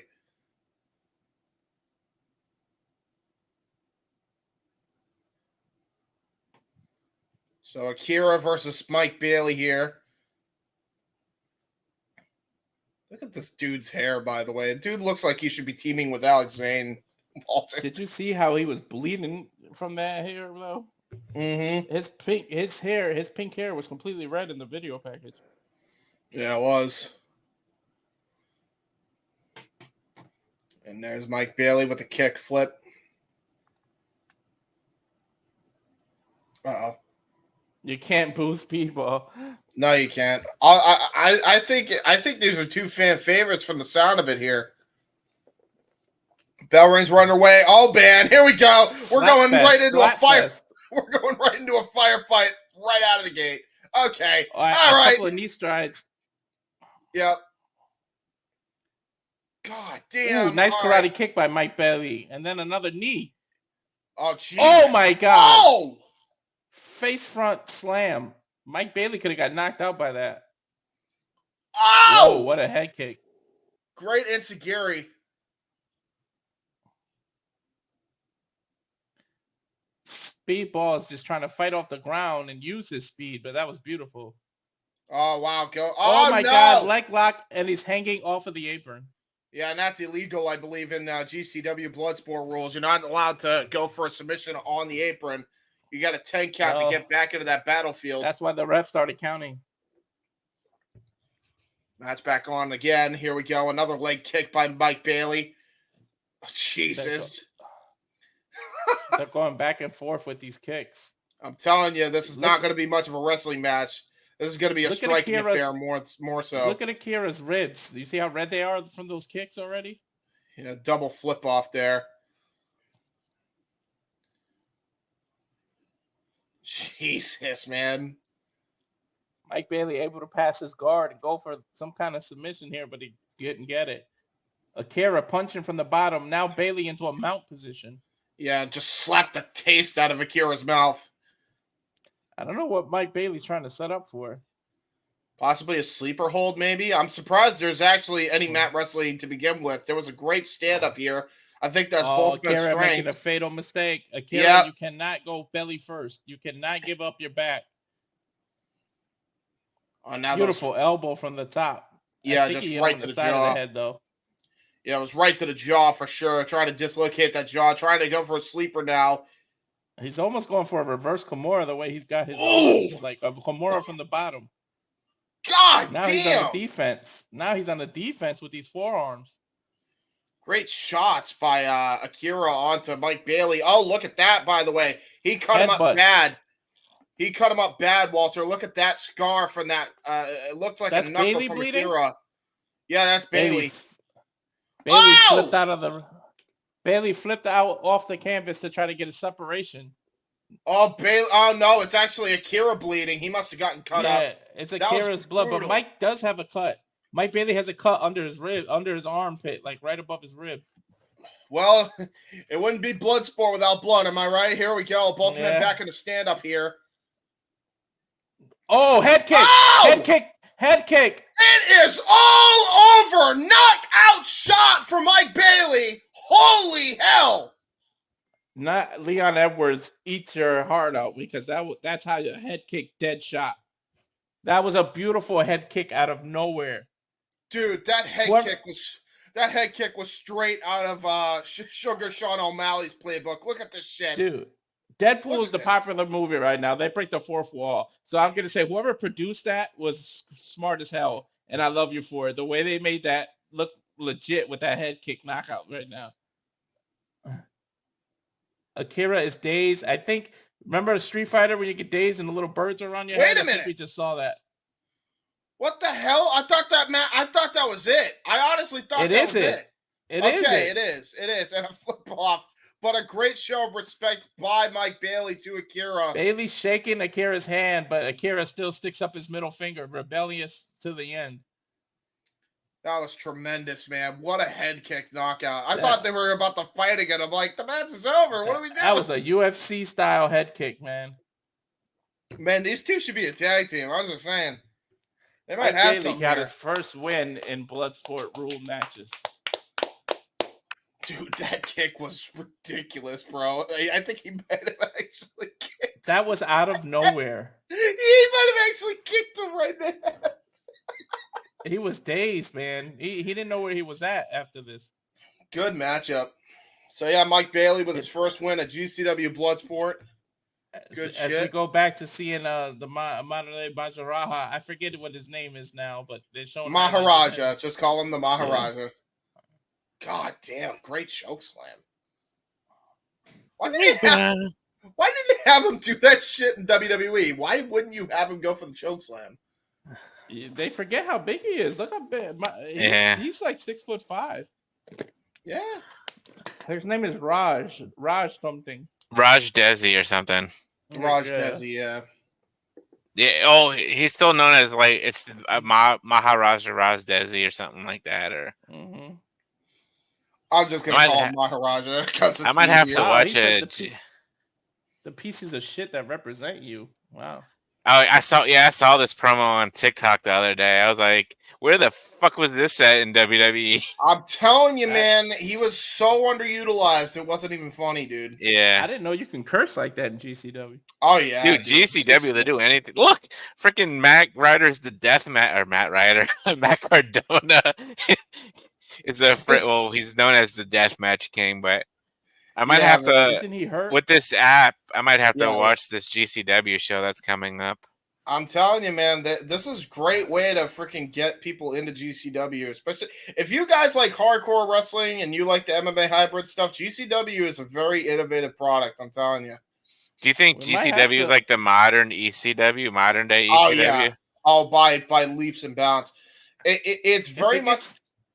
It's taking the elements of what made CCW popular and then mixing it with the ECW style of storylines and storytelling. So, man, if I know who Blake Christian is. Say that again, Walter. If it gets that popular, it might have something else to cover. Dude, it's there, man. Oh, look at that. Blake Christian, thanks to the help of freaking Maharaja. That's pretty cool. Oh shit! Here we go. Brutus Creed versus Tom Lawler. I think we're right. I think Brutus is gonna lose this one. He'll put up a fight though. There's no way he's winning. Tom Lawler, what is he? 2-0, 2-1? 2-1. He's 2-1. I hate that because on my TV it like cuts off on the right side. It cuts off what it is. It's just like 2. Same. I was like, oh. Yeah. So don't worry about it. Yeah, it's 2-1. But yeah, this is gonna be a fun match. I'll give you that. Oh no. Hello? Am I here? Walter. I know, James. Hold on. Okay, gotcha.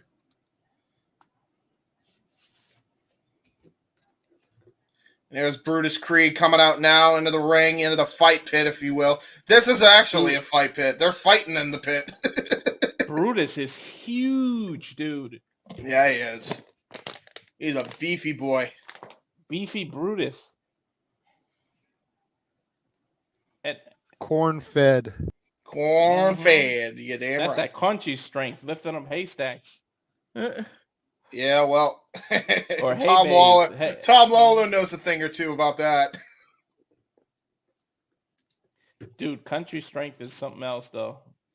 Look at this goof, man. What is he doing? Look at this shit. Freaking jean jacket, Americana attire. What is this guy? coming in with an American Eagle on his front. I think I know who he's voting for.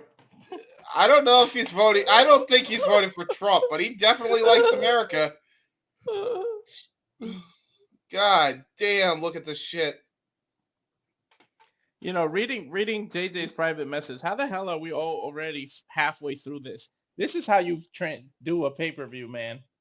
Yeah, man. This is literally the 6th fight out of 10. Yep. That's more than halfway. No ads in between. Just a couple of highlights of their own stuff. Yep.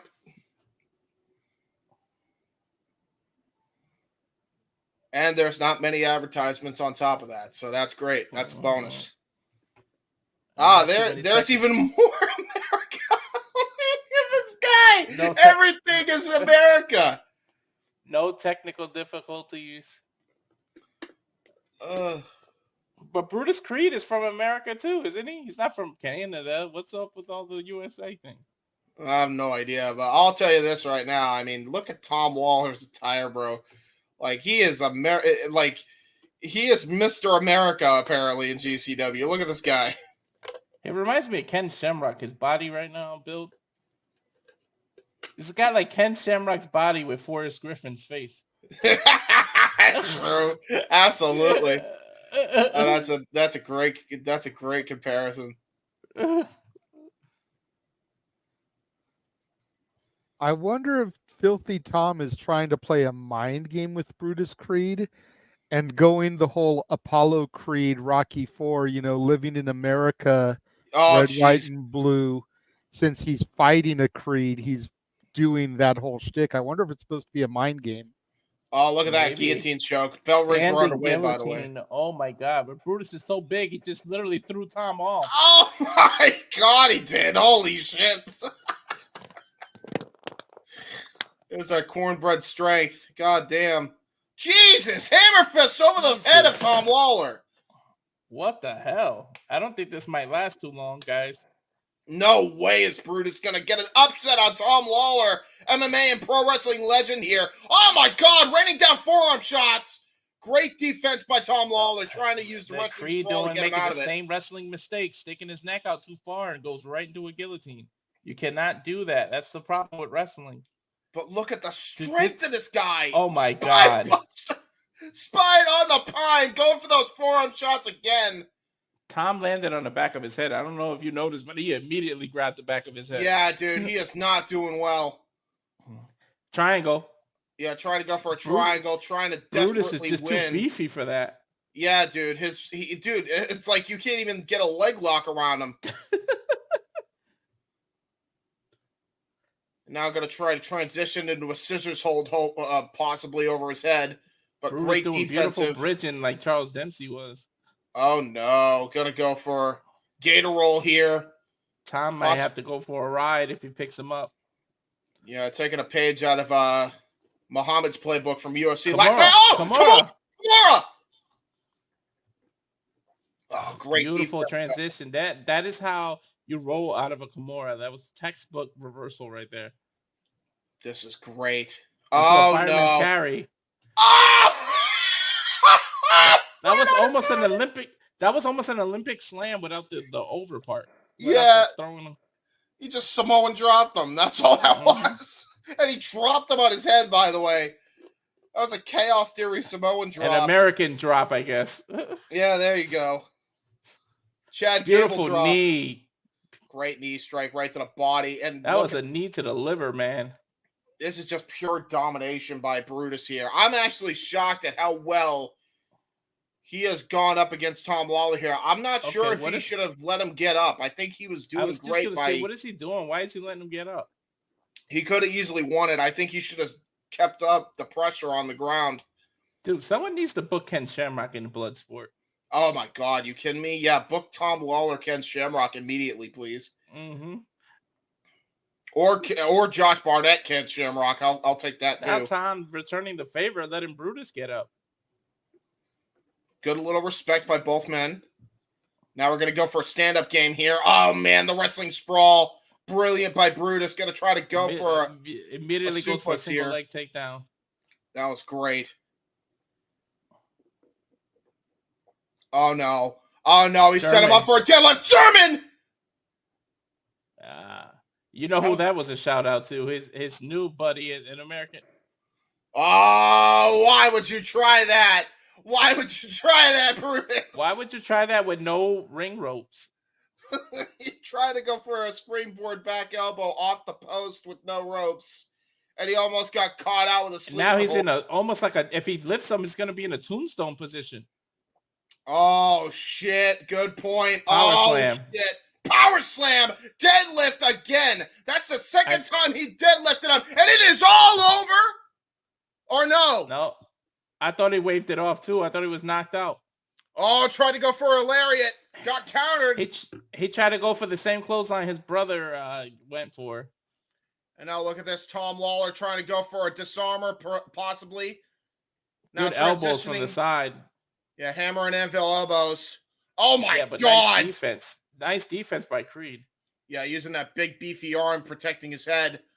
Oh, crucifix position. This is bad. This is bad. He could easily get an armbar in this position, Walter. Good point. Slapped his rib, so that's a crucifix now. His arms are stretched. Oh, no. Oh, nice great rollout. Through.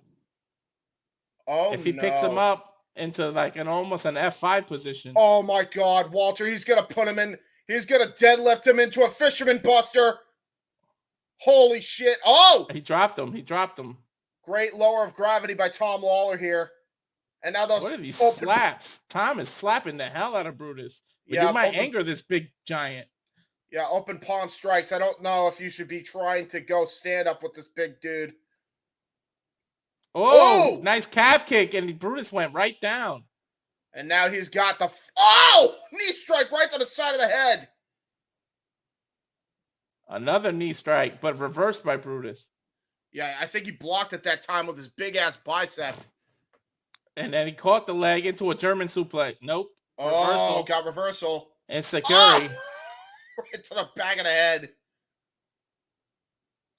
Oh, no. Why would you try to waist lock this big guy? He's going to try to go for a deadlift German of his own. There's no way Tom Lawler can pull this off here. Oh, my God! He pulled it off! By Tom. Right on the back of his head, by the way, Walter. Yeah, into a drop kick. Right in the same head. And now he's going to go for the ground and pound. He might have it. Brutus showing good defense. Kimura. Yeah, I'm going to try to go for the submission here. He was trying to go for the knockout, but those arms are way too big, so he's going to try to go for the Kimura lock instead. Key lock version of it. Beefy dude, man. Yeah, good luck trying to lock in a submission of any kind on this dude. There we go. Into a regular wrestling position. Gator roll. Yeah. It's going to deadlift him again. Power bomb. Oh, Jesus! Dr. Bomb!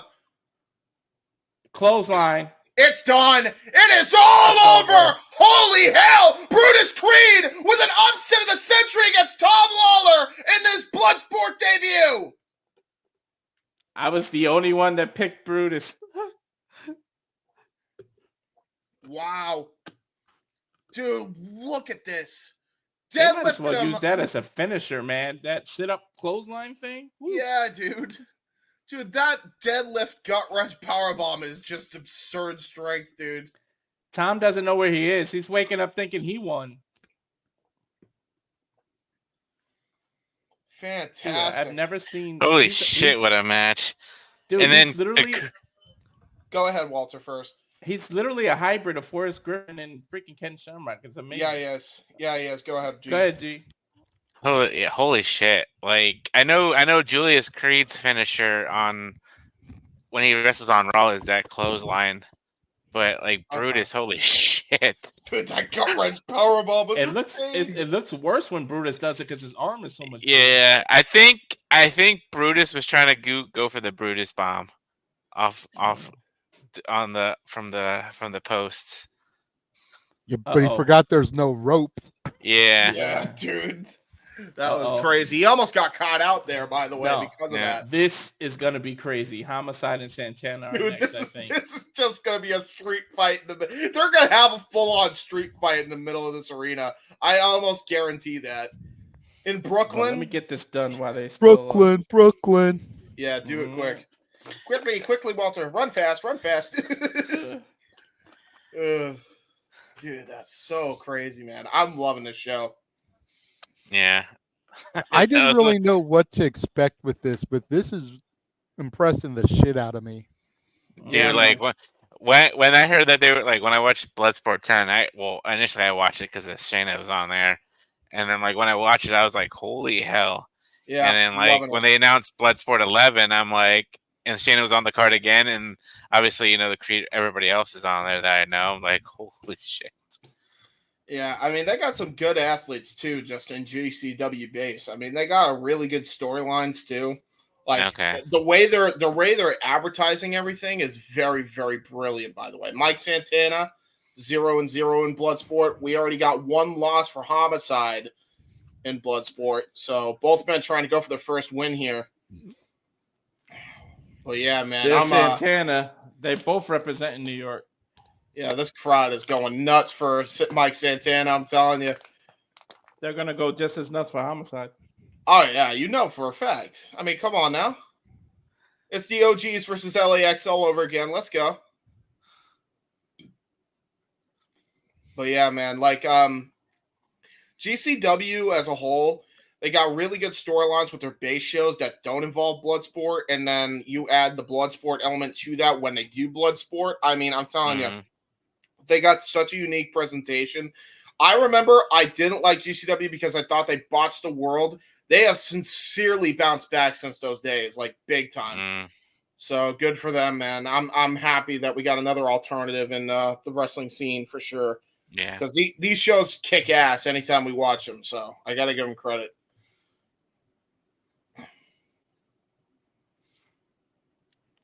The crowd is going crazy for Santana. Yeah, man. Santana chance. Yeah, we're only a second off, Walter. It's just that's all that is. It keeps doing that, but then it catches up. Yeah, it's because we were trying to sync. It's fine. We're pretty much live. It's just, unlike ESPN Plus, it's just telling you you're actually not live when you pause for a second. That's all that is. Listen to what Homicide is coming out to.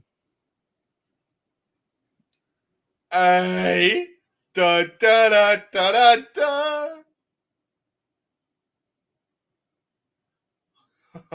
Holy shit, man. Oh, I'm so happy that these guys are fighting.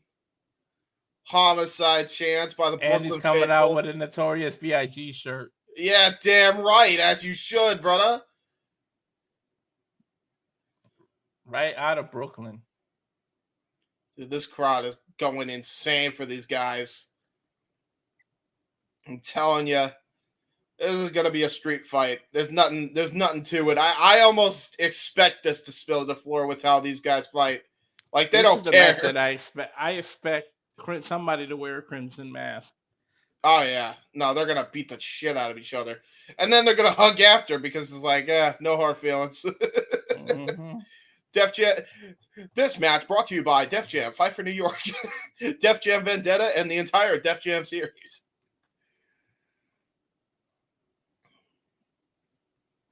And here we go. Crowd is ready to go. The crowd is going absolutely nuts for these Brooklyn boys here. Santana chance, Homicide chance. The crowd has absolutely gone nuts for these guys.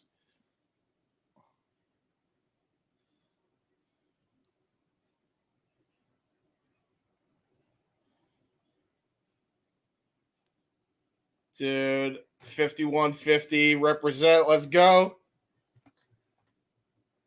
I'm letting the fans get their moment. That's why I was quiet. Yep.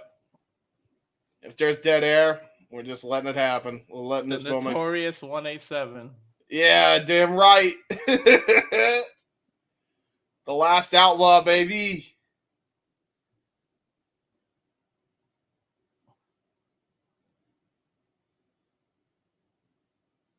Dude, this crowd is so pumped up for these hometown boys. They got on fire after this, man. They were not like this before. It's like they woke up when these two came out. GCW chance now. Just absolute I can't wait for the bell to ring. And now this deserves one of your here here we goes. And here we go. Bell rings were underway.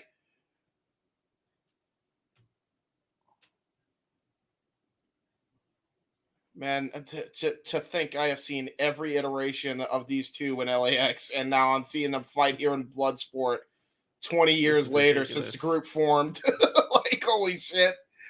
That's ridiculous. No, looks I don't like think I'm going to see too many wrestling moves to call. It's just going to be a damn street fight.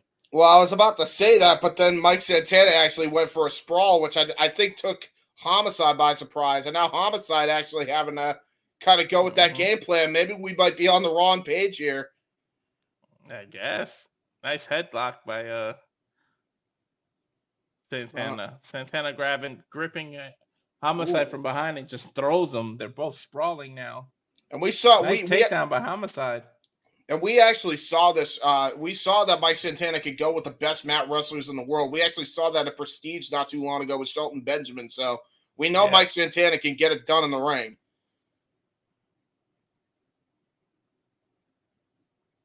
Now trying to go for some sort of triangle, it looks like. Maybe transition into trying to transition into a disarmer finisher.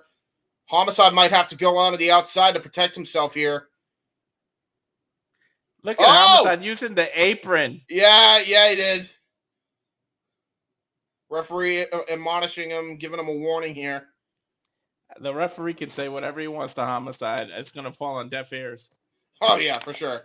And now there we go. Okay, so Homicide having to go out to the outside to protect himself there. He threw something in the ring. Oh, no. Well, it looked like he threw a water cooler. The referee with a nice football catch. That was a great football catch. Good on him. He's as good of a catch as Steve Austin when it comes to getting the beers aimed at him. I think Homicide may be a little frustrated. Well, yeah, I don't think he was expecting to have a wrestling match. I honestly think he was expecting a fight with Santana, but Mike Santana actually changed up his game plan. It looked like he was going into a fighting stance, then went into that sprawl, and that completely threw Homicide off his game plan here. Oh, geez. Here we go again. Great sprawl again. Oh, got him in that leg takedown. Brilliant by Mike Santana here. Oh, but look at that. Just rubbing his forearms right to the side of the head. I didn't realize I was off camera that whole time. You could have told me. I did not know that. My apologies. I thought you knew. My apologies. What is this? Oh, Romero special. Surfboard. Romero special, baby. Uh-oh. Gonna try to go for great front face lock transition. Great reversal by Homicide. I'm surprised this is a wrestling clinic right now. Yeah, I said we weren't gonna call a wrestling match, but I guess we have to. When you think you know a person, then I think it was Mike Santana that kind of changed it up. Uh-oh. Well, there's the slap. And now we're going to get another striking there. Oh, Jesus. Yep. Just testing each other's might here. Jesus almighty, what an open hand right. Mike Santana just dropped Homicide. Homicide still looks stunned. Not trying to go for those uppercuts, but they have no steam after that open hand strike. A European uppercut by a Puerto Rican. Puerto Rico's not part of Europe. What a single leg kick. Now both men down. I think Santana might have knocked himself a little loopy there. Look at this. Look at the way his head snaps back. Homicide showing the effects. He's showing that he was not expecting this. Nice slap across the face. Hey, maybe that was the strategy of Mike Santana. Out-wrestle him, tire him out, and then when you get him with that open palm strike, that's absolutely got him. And now look at that. Transition into the disarmer by Mike Santana. Oh my God! Ref asked him if he wants to quit, and he literally put his middle finger up while being in the submission hold. Yeah, and then he's using joint manipulation to catch that middle finger and bend it backwards. By the way, oh no! Well, Oh wait, Homicide's got a leg lock of his own. He's scratching his back. Yikes! He got out of the hole by scratching Mike Santana's back. Dude, that's crazy. And now going to try to go for, it looked like he was trying to go for an STF. Mike Santana now has to go to the outside to break the hold. I wouldn't put it past a Latino gangster Homicide that he has a razor blade in between that tape. That's what really hurt Santana's back. Yeah, right. Probably. It's like, the problem is the referee would have felt something if that was the case. He has to check for weapons. So, unless he's really good at hiding it. Hey. Puerto Rican gangster, we're good at hiding it. You know, it's probably started under the tongue.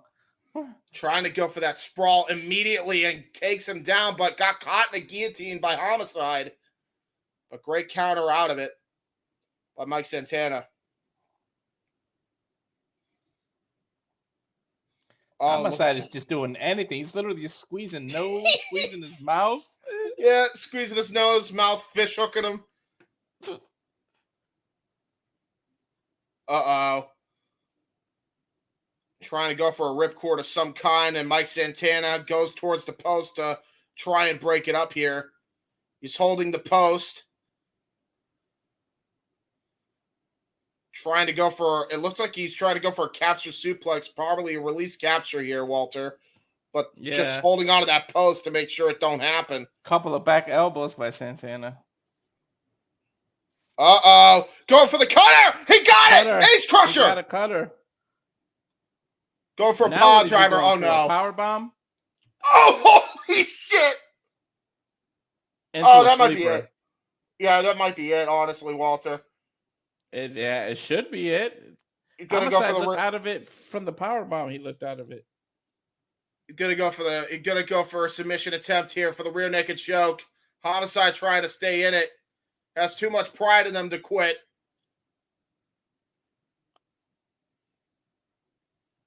Trying to stay conscious while in this sleeper hold. Oh, trying to look at that, Walter. He got the leg. Oh, he twisted the ankle. Oh, no. Santana showing the effects of it. Yeah, he's hobbling on one leg now, and that was the opening that he was looking for. Takedown. Yeah, and he just got caught in the front guillotine by Homicide.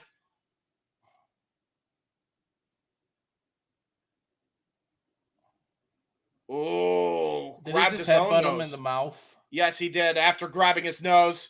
Oh, he got caught with a knee trying to go for a spear. Mike Santana might be out. Santana went for one too many takedowns, and Homicide caught him with a knee.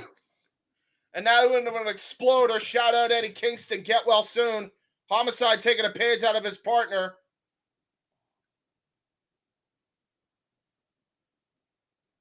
Oh, no. Into the Ace Crusher!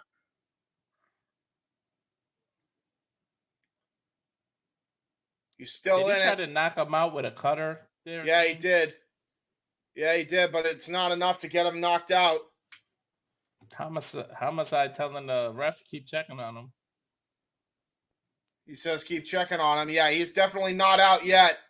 I'm still shocked nobody's bleeding. Yeah, I am too. I'm surprised the last match there was blood and not this one. Surprised Homicide hasn't drilled Santana's head into the turnbuckle loops there in the corner. Yeah, the square. Yeah, the square turnbuckles. STF though. STF applied by Homicide. This might be it. He let it go. Yeah, no, it's all over. It's all over. He was knocked out. He knocked him out with that STF. He keeps doing it. Homicide just, don't tell me he's going to reverse the decision. Oh, no.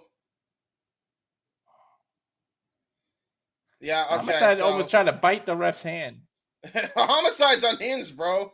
He's like, he's not done yet. It's like, bro, you don't know the rules of Bloodsport, bro. Look at all the refs coming out. I told you Homicide was winning this one.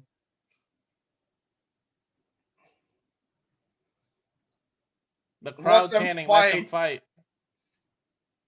We might have a Donnybrook now because none of the referees want to get in in the middle Hey, of this one, I think. out of every way to lose the match, I didn't think Homicide would win by submission.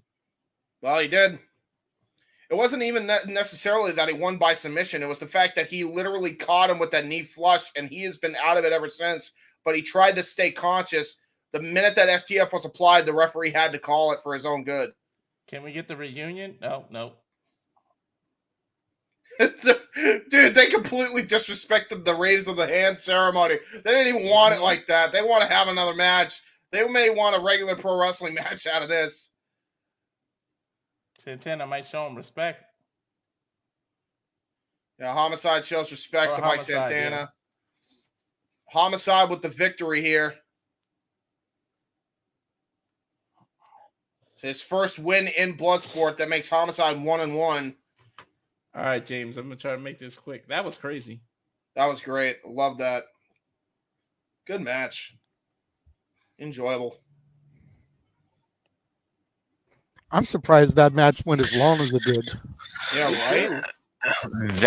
I wasn't like, because I'm like listening to you guys and listening to the commentary on the TV. I'm just like, I did not see this match going that way whatsoever. No, go ahead. Go ahead. Homicide's Walter. knees have been through hell, though. You can see by the way he walks, man. Yeah, for sure. Yeah, for sure. I think I saw Homicide at a Ring of Honor show like a while, like back when he was still in Ring of Honor. Yeah, Homicide was in TNA back when TNA was like popping. Yeah. He used to come to PWG all the time too. Yeah, and PWG don't play around, especially on those hard basketball floors. Goddamn. Oh no. Or the ballroom dancing floor. Sorry, I mean it's wood, so it don't matter. Like that shit hurts your knees if you do moves. What is outside. this music? What the hell is this promo? Or Looks like it's probably another commercial. GCW on the world. Something with GCW sounds world like or one something of like those that. St. Jude's commercials is what it sounds like. GCW versus the world, probably. I would imagine. Their next installment of that show. Yeah. Dude, you just reminded me of the game WCW versus the world. That was my game for the 64. I forgot Leo Rush. Oh my! Get him off my TV. Who? Leo Rush? No. Who? Ain't he great? Jeff Jarrett. Yeah. Oh yeah, I forgot he was in GCW for a hot minute. I was like, I saw him. I was like, get him off my TV. Nah. I for a forgot cup Rui. of coffee, Oh shit! literally. Soho was in GCW for a bit too. Yep. As you were saying, Walter, go ahead. No, I just said he was literally in it for a cup of coffee. Yeah, quite literally a cup of coffee, and then I think he was either hired by WWE or hired by AEW. I'm kind of fucky on the timeline. He was hired by WWE at first. He like an ambassador or whatever he was for WWE. Yeah, and then he got fired while he was at GCW. Got fired, then went to AEW. That's actually how that happened. I think it was fucking wild. And I was there for his AEW debut. Oh my god. And you'll never live it down. No, it's I'll never live it down. It'll haunt you until the day you die. Yeah, I know, right? Not to be morbid, but during your funeral service, they'll show the photo of you in the crowd. Oh my god! Yeah, with Jeff Jarrett's picture right next to you. Everybody will be giving my they'll stand you up in that position. My wife will be giving my eulogy, and then like one of you guys will like come out of nowhere and like it will probably be never live Rick. this He's down. the one that lives that gimmick. Yeah, Virtue will come to your funeral just for that. Yeah. Looks like their next show will be called Bad One, September 14th in Harpo's, Detroit, Michigan. Member of ICP front and center there. That's what Is that Violent J or Shaggy? I can never tell them apart. I think that's Violent J. Oh, is that? Ooh. Whatchamacallits? What is his name? The G Code, September 15th in Rochester. Okay, Tickets on sale now. Sounds good. Sounds like it could be interesting. I like that. There's the upcoming touring schedule. I believe my buddy Gino Rivera is booked for the Salt Lake City show there August 18th. Hey, there you go. That was a fun open mic night when he was part of it. Yeah, I know. If I find out he is part of that show, we may have to try to do that one. Yeah. That way Yeah. we can call my buddy, somebody that's actually been part of the show, even though it won't be a blood sport show. You know what I mean? Yeah. Well, I mean, hey, the GCW, if they keep this momentum, we may have to call a regular GCW show. Here we go, baby. I'm gonna go on Bout mute number because this 9. is JJ's call, right? This is JJ's. Yeah, this one is supposed to be me and you, Walter. So Yep. James and G are going to step out for this one. All right. And then for Shayna, it's going to be James and G. And here comes Bad Dude Tito, man. Member of TMDK, graduate of the Santino Brothers Wrestling Academy out of Southern California here. So cool to see one of my buddies, making a name for himself. He favors Roman Reigns a little. Like I can see that a little bit with the hair and the beard and everything, but one thing about Santino Brothers is they pride themselves about a well-rounded training. They teach you lucha, they teach you catch as catch can, they teach you MMA and shoot fighting. Like they teach all the aspects because you never know what a promoter is going to want from you, and they want their students to be able to give them whatever the promoter wants. There's the beast, Josh Barnett, the first UFC heavyweight champion. I still can't believe he's still around, man. He's been around the block. Well, I mean, this is his bread and butter. He was able to partner with GCW, present this. This is the 11th show of its kind for Bloodsport. That's how you keep yourself relevant, is through your own promotion, your own bookings.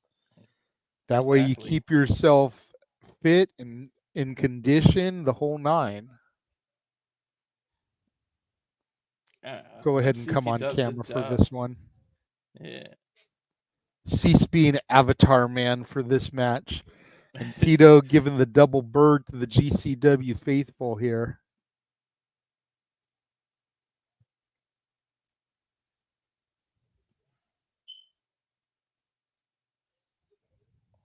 $275. War Master. This isn't going to be for the faint at heart here, JJ. Oh, no. No, not at all. If any match on this card is going to be as quick as Akira's Speedball, I think it's going to be this one. Yeah. The question is which way will it go? Exactly. Because Barnett is that grizzled vet, but Tito is no slouch on himself. Well, and they started with grappling, I guess.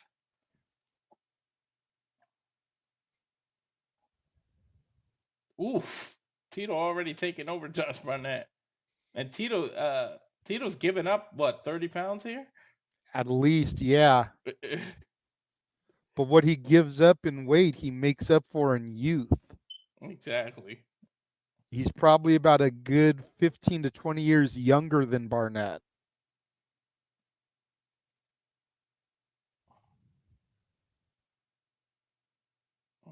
Tito on the bottom. Oh, all right. Barnett is in Tito's guard now, but it's not an open guard. Look at how quick. There's the youth you were talking about. Look at the speed in which he reversed that. Yep. He's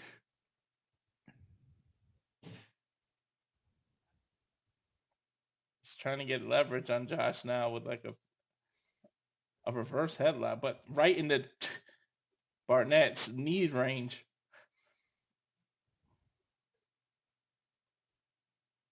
Oof. Nice sprawling. Good trip by Barnett.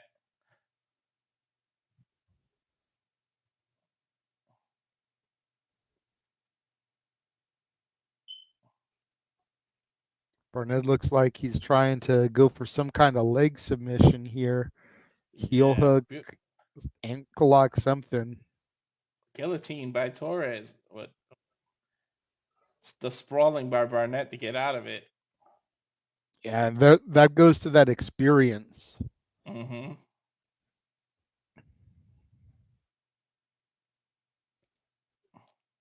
Like I said in the pre-show, all it takes is Barnett to make that one mistake for Tito to capitalize.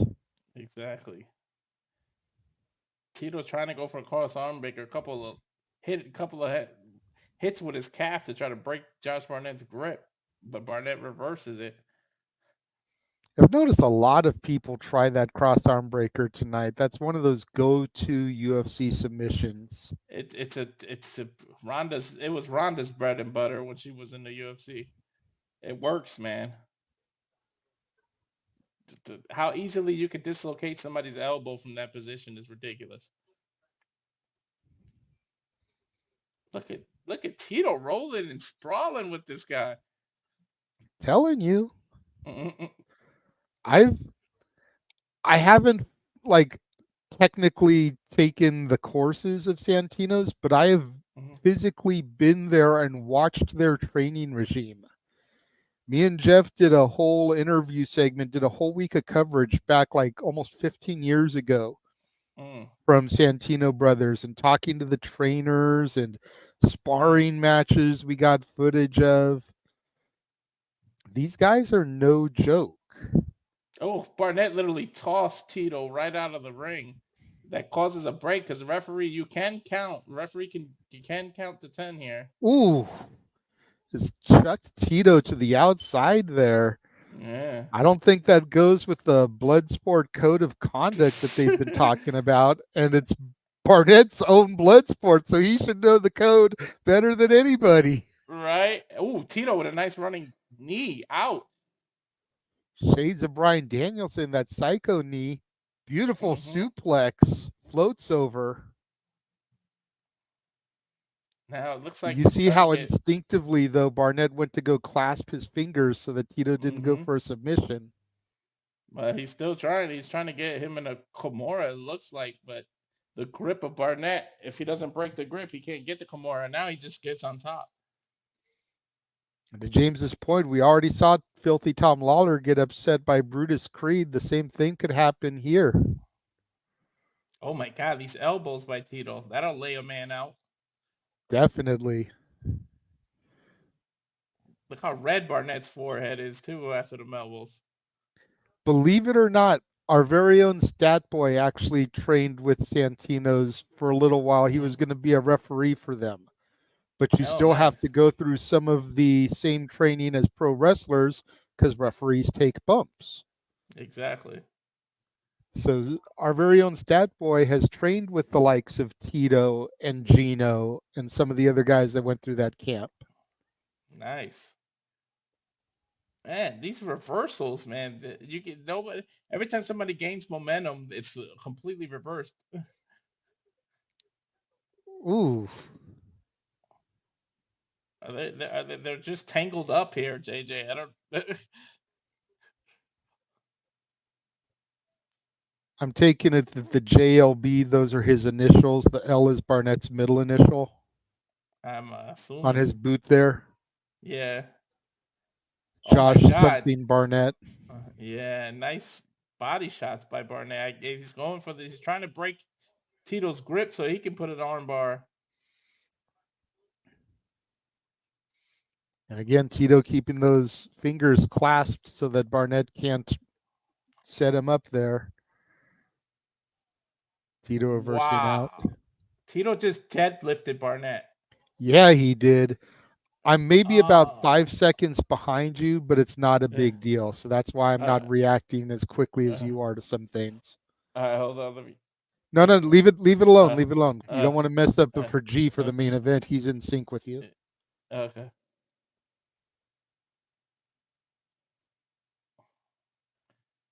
The crowd screaming, "We want blood!" Well, I mean, it is blood sport. We've seen very little blood here this evening. Yeah, we talked about the comparison to the ECW crowd. They're living up to it. Barnett trying to go for those shots to the face of Tito. If Tito can't keep his guard up, then the ref may end up calling for this. Tito lifted his guard up a little, and then Barnett went right for the ribs with some elbows.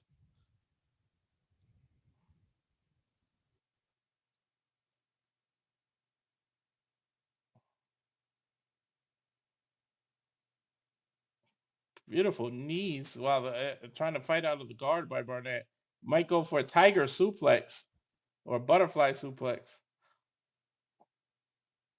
Oh, Jesus. The impact on that ring. Mm-hmm. And that ring looks Barnett, like it's a little bit stiffer than your standard pro wrestling ring. I think it is. Probably more like a boxing ring, less padding. Yeah. Both Barnett men with some having a head slap kick. off right now, but Barnett able to get those kicks in. Get a little bit Barnett of with distance from Tito. Barnett literally just hit him with that spinning heel kick, the same move he lost. I mean, And that he that's won it. with at 9, and that's it. He won with that same spinning heel kick in Bloodsport 9. And they tried to go for a follow-up, but the ref stopped him. Yeah, because he could see Tito was out as soon as he landed that kick. Barnett was able to get a couple of punches in there after that kick, but the ref broke it up quickly. Here, look again. Bam! Yeah, but I You could see see it. And Tito was gone. And the replay, the heel of Josh Barnett hit Tito right in the temple. That'll disconnect the lights.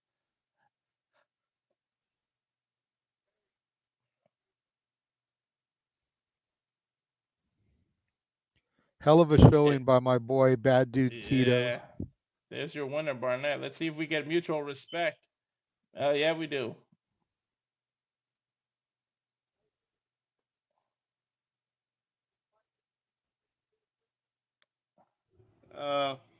Good shit, bruv. That was Yeah. great.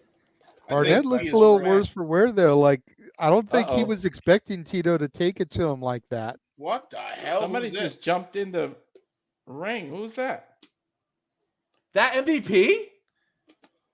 Oh my God. That is MVP. That's Montel Vontavious Porter. What the hell? We know he has Brazilian Jiu-Jitsu background. He has martial arts background. And we also know that he manages a former NCAA champion. Could Bobby Lashley be hiding in the weeds? Yeah. That's a good point.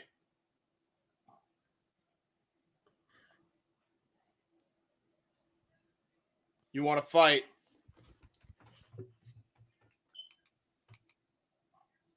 What are you doing here? MVP's in great shape, by the way.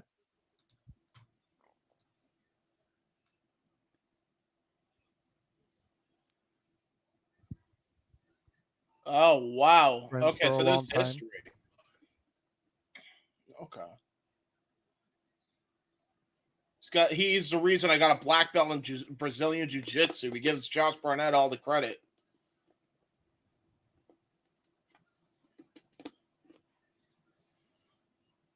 His contract's about to expire. And I'm not going back. Huh.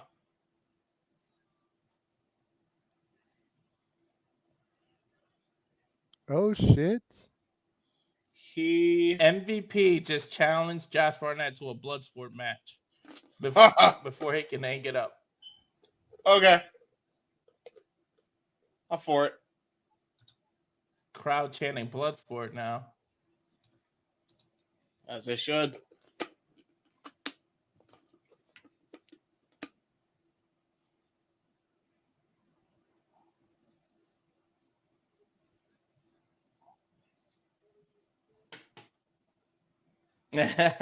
Barnett said you would have ended up here anyways. Yeah, well, he's proven that. I think MVP might win that one. Yep.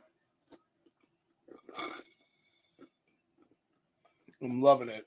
Challenge accepted.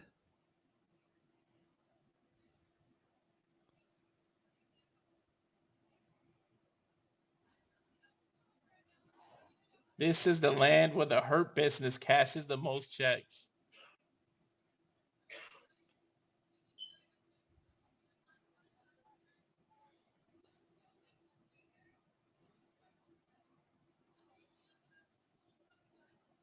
He said I'd be glad to see you and anybody else unite now.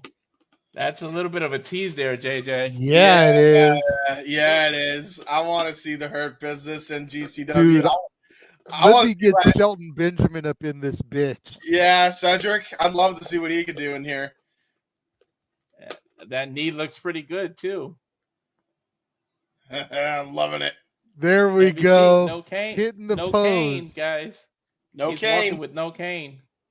Although I do love the cane when he comes out with it. It's great. All I know is if he comes out for a GCW Bloodsport match and they don't have the inflatable entrance, they done fucked up. Yep. I love that gimmick. Oh, with the Shit clock? Yeah, this shit was great. Oh, there we go. The floating tunnel. And we got the GCW logo. Hey, Big G, are you synced up with us at all or no? Do you know? Awesome. Yay! We did it. Wait, what is this? Is this Shayna's promo? Might be. No, she's the main event, remember? Yeah. Oh, yeah. This might be Timothy Thatcher, Josh Woods. Yeah. Oh, they're showing when the Maharaja debuted. Oh, was it Timothy Thatcher that was the one that was attacked? I'm not sure.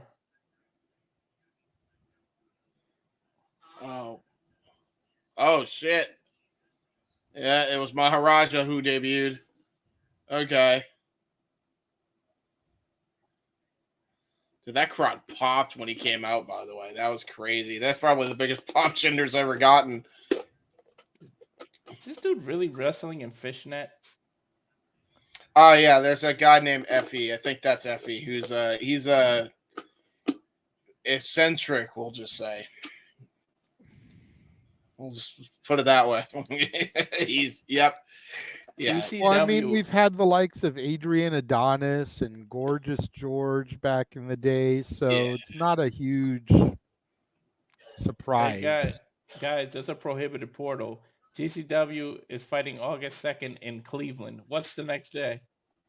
Uh-huh. Oh yeah, SummerSlam, right? Mm-hmm. Yeah, fair enough. I could see it. Okay, where is every? Why are we stuck, guys? Anybody else got a black screen? Yep. Yes. Okay, everybody else has a black screen, so it's not just us. Hello? There we go. The graphic. Woo! Josh Woods. I gotta give it up that Shayna actually gets the main event. Wow. Dude, I'm so happy. I'm glad they're actually having Timothy Thatcher and Josh Woods semi-main. That was a shock. Woods doesn't have any Bloodsport victories. Thatcher has 3. Yeah. What were you gonna say, G? No, I'll mention it afterwards then. Fair enough. Cool beans. Timothy Thatcher, no small man. No, he's not.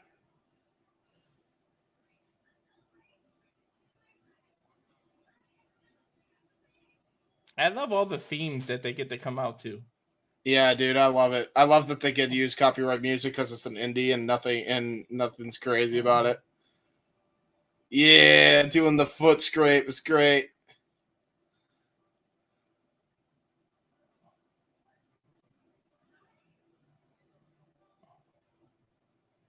I'm looking forward to this. This is going to be definitely the. I think we even called it. Josh Woods and Thatcher is definitely going to be the clinic of this matchup here. It's going to be just right up there with. I think with Dempsey and Royce Isaacs earlier tonight. It's going to be some crazy ass mat wrestling. Yeah, for sure. Pure Wrestling champion Josh Woods coming in. He was one of the longest reigning Pure Wrestling champions in Ring of Honor history. Notice you tape on that knee though. It might be a target. Yeah, that's what I'm saying. And look at Thatcher. He's staring right at that knee. He's like, I know how I'm gonna win this. He's salvaging. He's drooling like he's a piece of steak on that knee. Yep. And both of them wearing the Antonio Inoki style boots and just trunks. Oh, I didn't know Timothy is from Sacramento. I'm like 30 minutes from there. Yeah. Yeah, he's been in Sacramento. He's been in Sacramento since him and Drew Gulak were a team. Oh.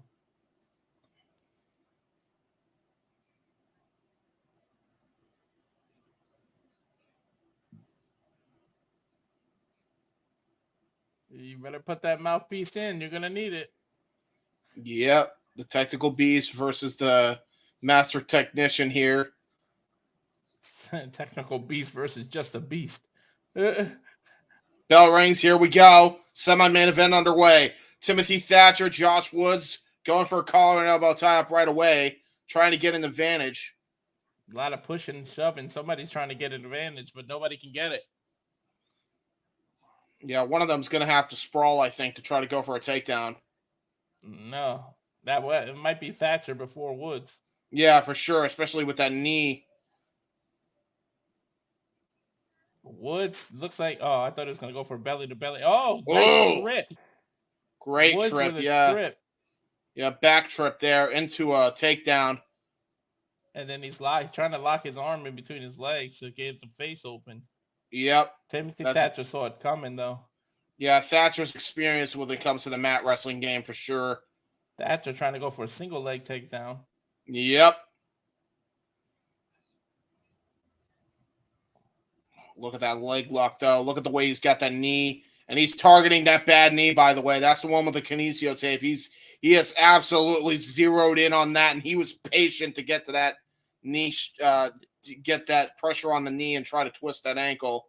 Great counter, though, by Woods. Not supposed to bend like that, James. Yep. Great counter by Woods, though, trying to go for a Kimura of sorts.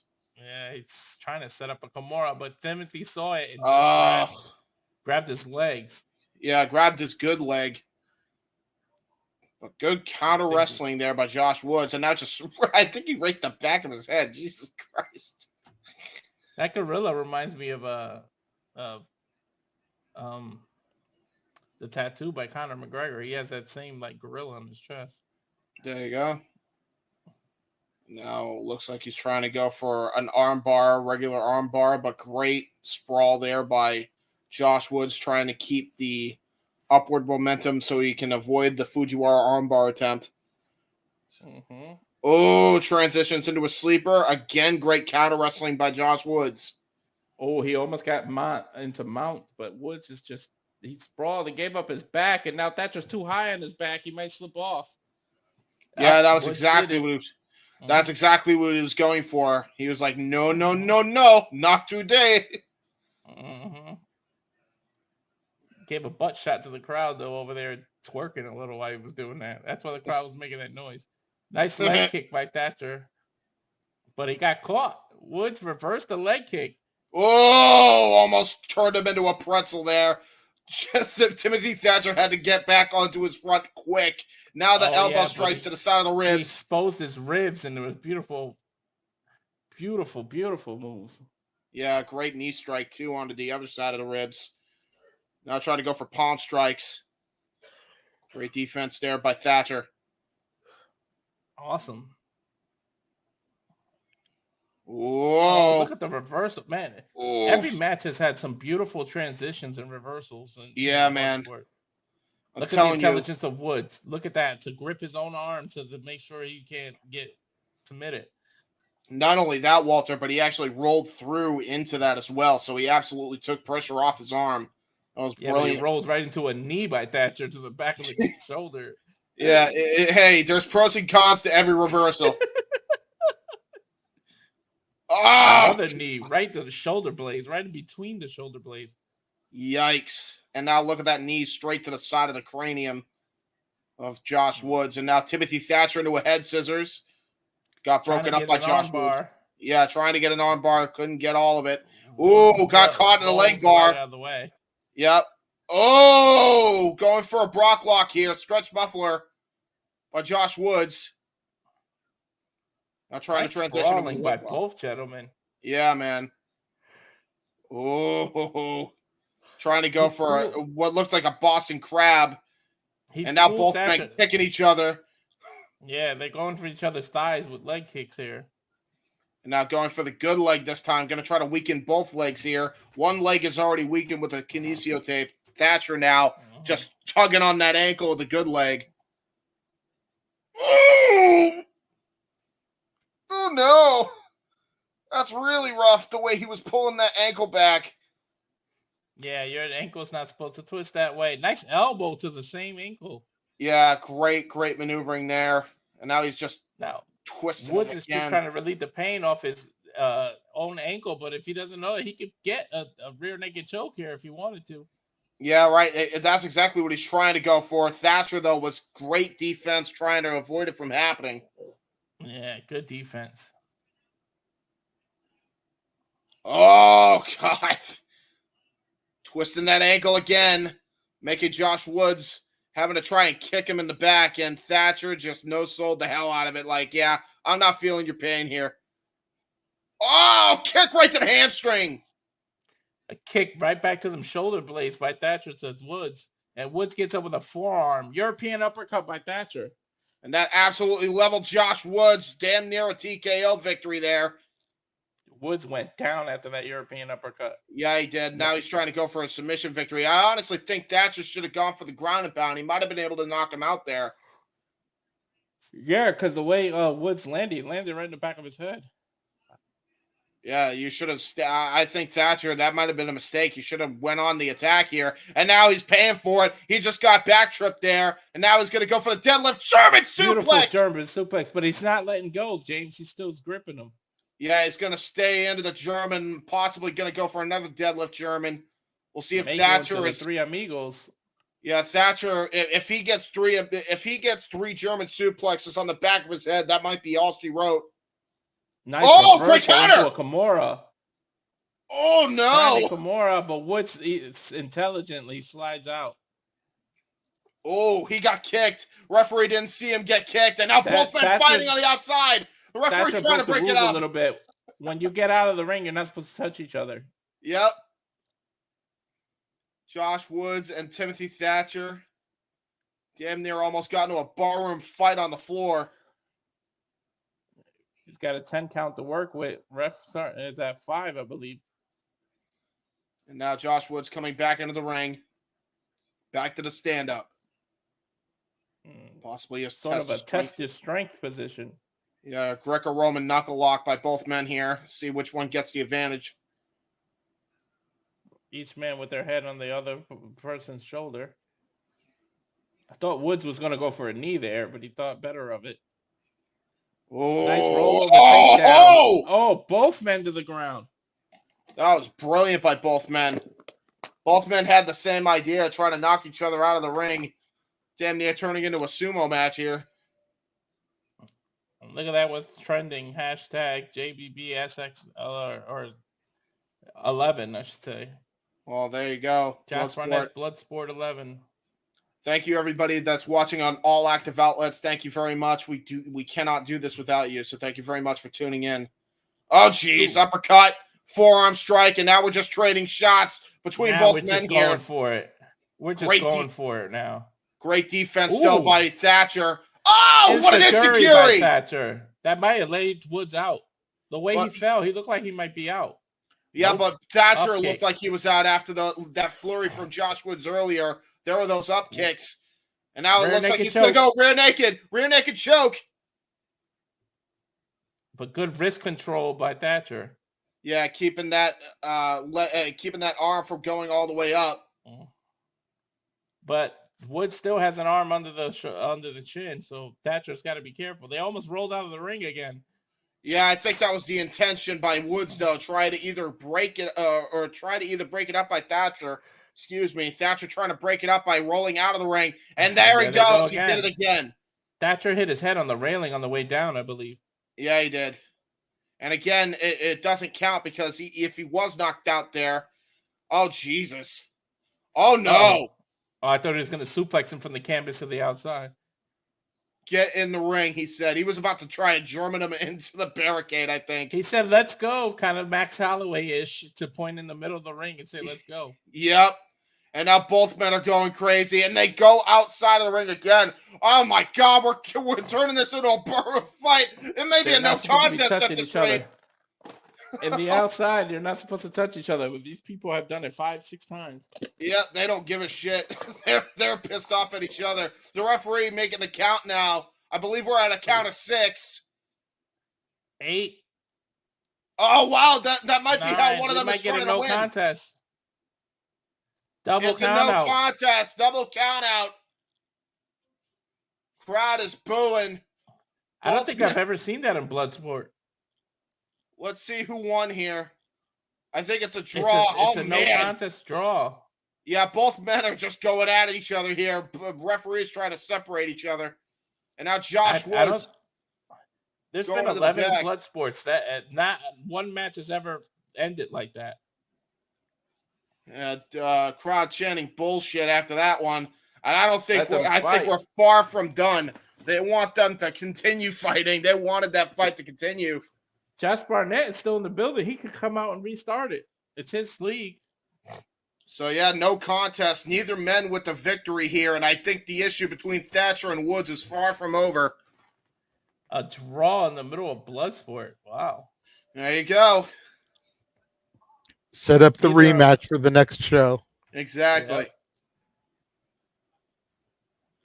And then they can do the whole there must be a winner.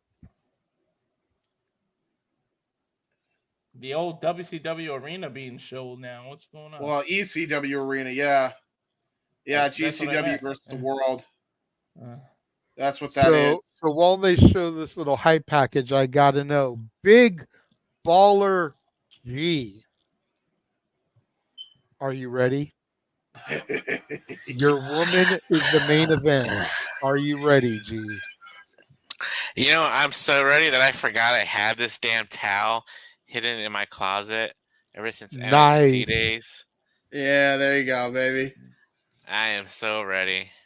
Yeah, the last time I watched Bloodsport, I don't remember anybody getting a no contest or a draw. That's good, though. I mean, if this is the first time that's happened out of 11 shows, it's a different finish. Yeah. It's something we haven't seen before. And it'll just make the hype for the rematch that much bigger. That much bigger, yeah. Uh-oh. Well, speaking of hype, I think Big G, time for you to get hype. There it is.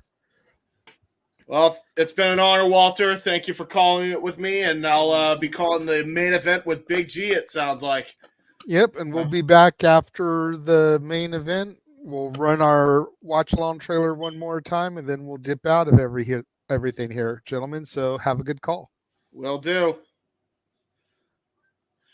So, you ready for this match, Big G? God damn. Good time. Most definitely. Like I said, watching that match against her and Masha, and like right there, the finish is just stomping her head in. Yeah, man. That was a vicious side of Shayna Baszler we have not seen since the NXT days. No. Our NXT, damn it. Exactly. Oh, my God. That pump handle suplex by Shayna, man. And you know when she gets that hair braided, you know she means business. And it's smart. It's smart that she has her hair braided because that way they can't pull the hair either. Yeah, exactly. But man, I mean, she is not against anybody here. She is against Mayu Yamashita. Mayu Yamashita is a freaking force to be reckoned with. Has been in the Tokyo Joshi Pro scene. Probably could go at it with any one of the top Stardom women. So we're talking about martial arts. We're talking about a martial arts background. This is pure MMA here, mixed with pro wrestling at its finest. Yeah. Main event time. Yamashita, Shayna Baszler. This is the match everybody was talking about.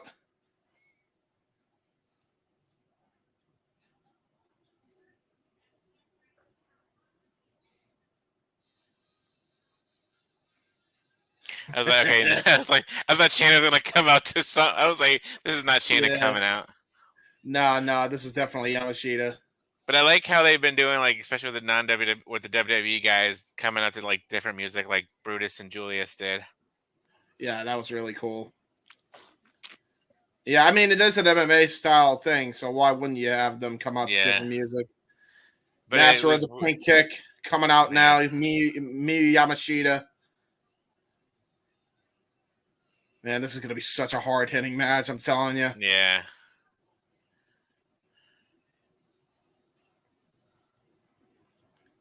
Yamashita, a fan favorite here in GCW.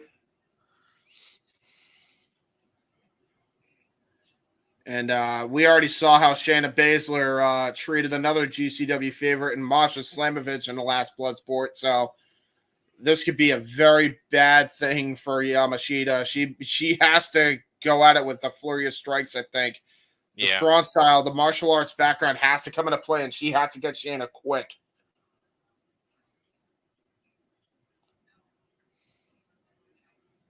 Because otherwise it might be a rude awakening for poor Yamashita here. Oh, Shayna coming out to her WWE theme. Okay. Not surprised by that. I don't like her new theme whatsoever. Dude, her new here theme she comes so out. garbage. Here she comes with her in her gi, with her black belt, the Queen of Spades.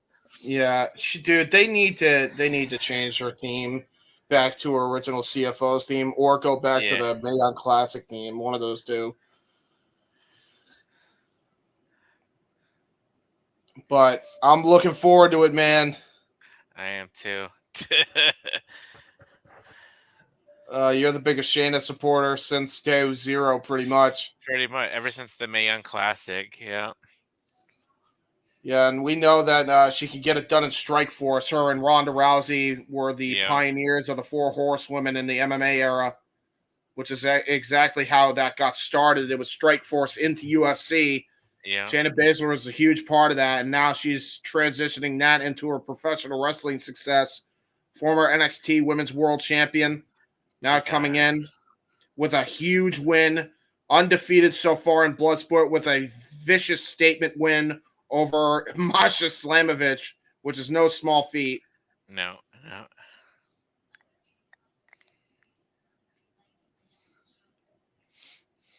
And now it's Miyu Yamashita. Sorry, I called her Yamashita. It's Miyu Yamashita.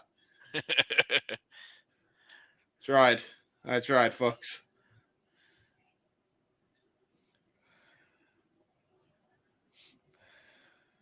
Sioux Falls, South Dakota. Is there it's like the most randomest place in South Dakota. I was about to say, like the only place that would be more random is if you're from fucking Darlington. Like, like I live near the track. All right, business is about to get picked up here. Shayna Baszler, Yamashita, bell rings, and here we go. Main event time. All right.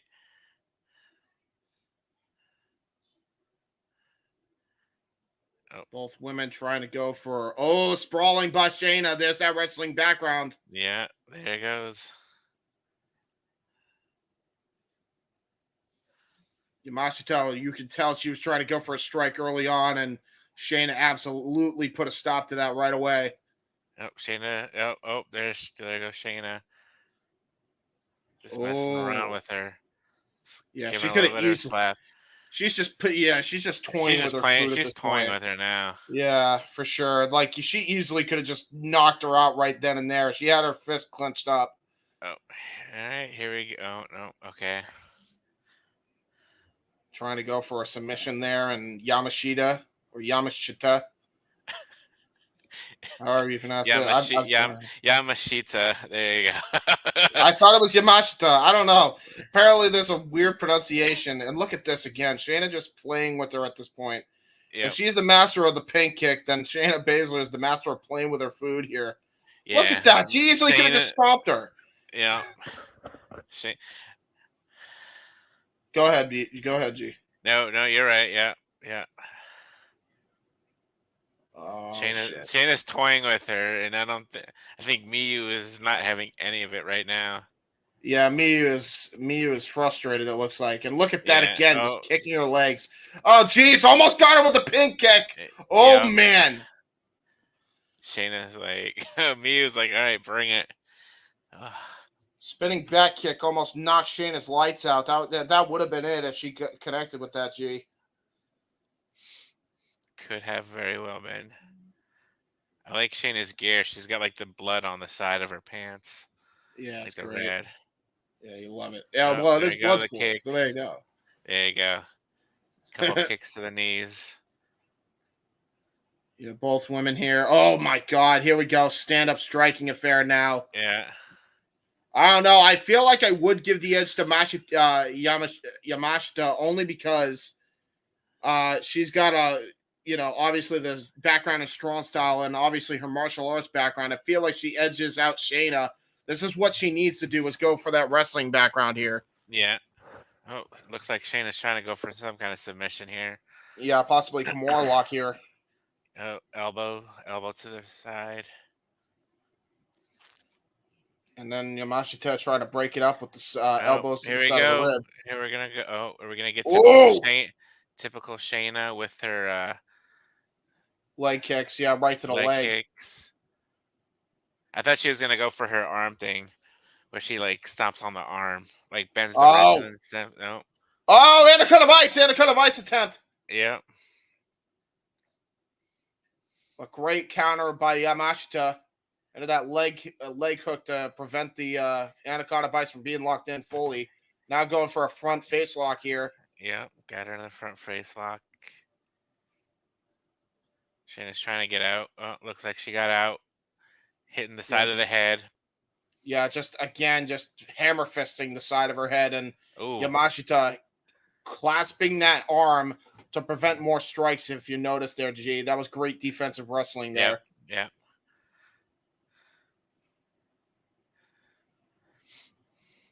God damn. She's got the arm. Yeah, and look at the way that Shayna trying to go for a front leg lock. Oh. I don't know if that's smart there, Yamashita. No, she's just gonna piss off. There it goes. Yeah. Yeah. Oh God. Almost went for the full leg lock, but look at that. Brilliant.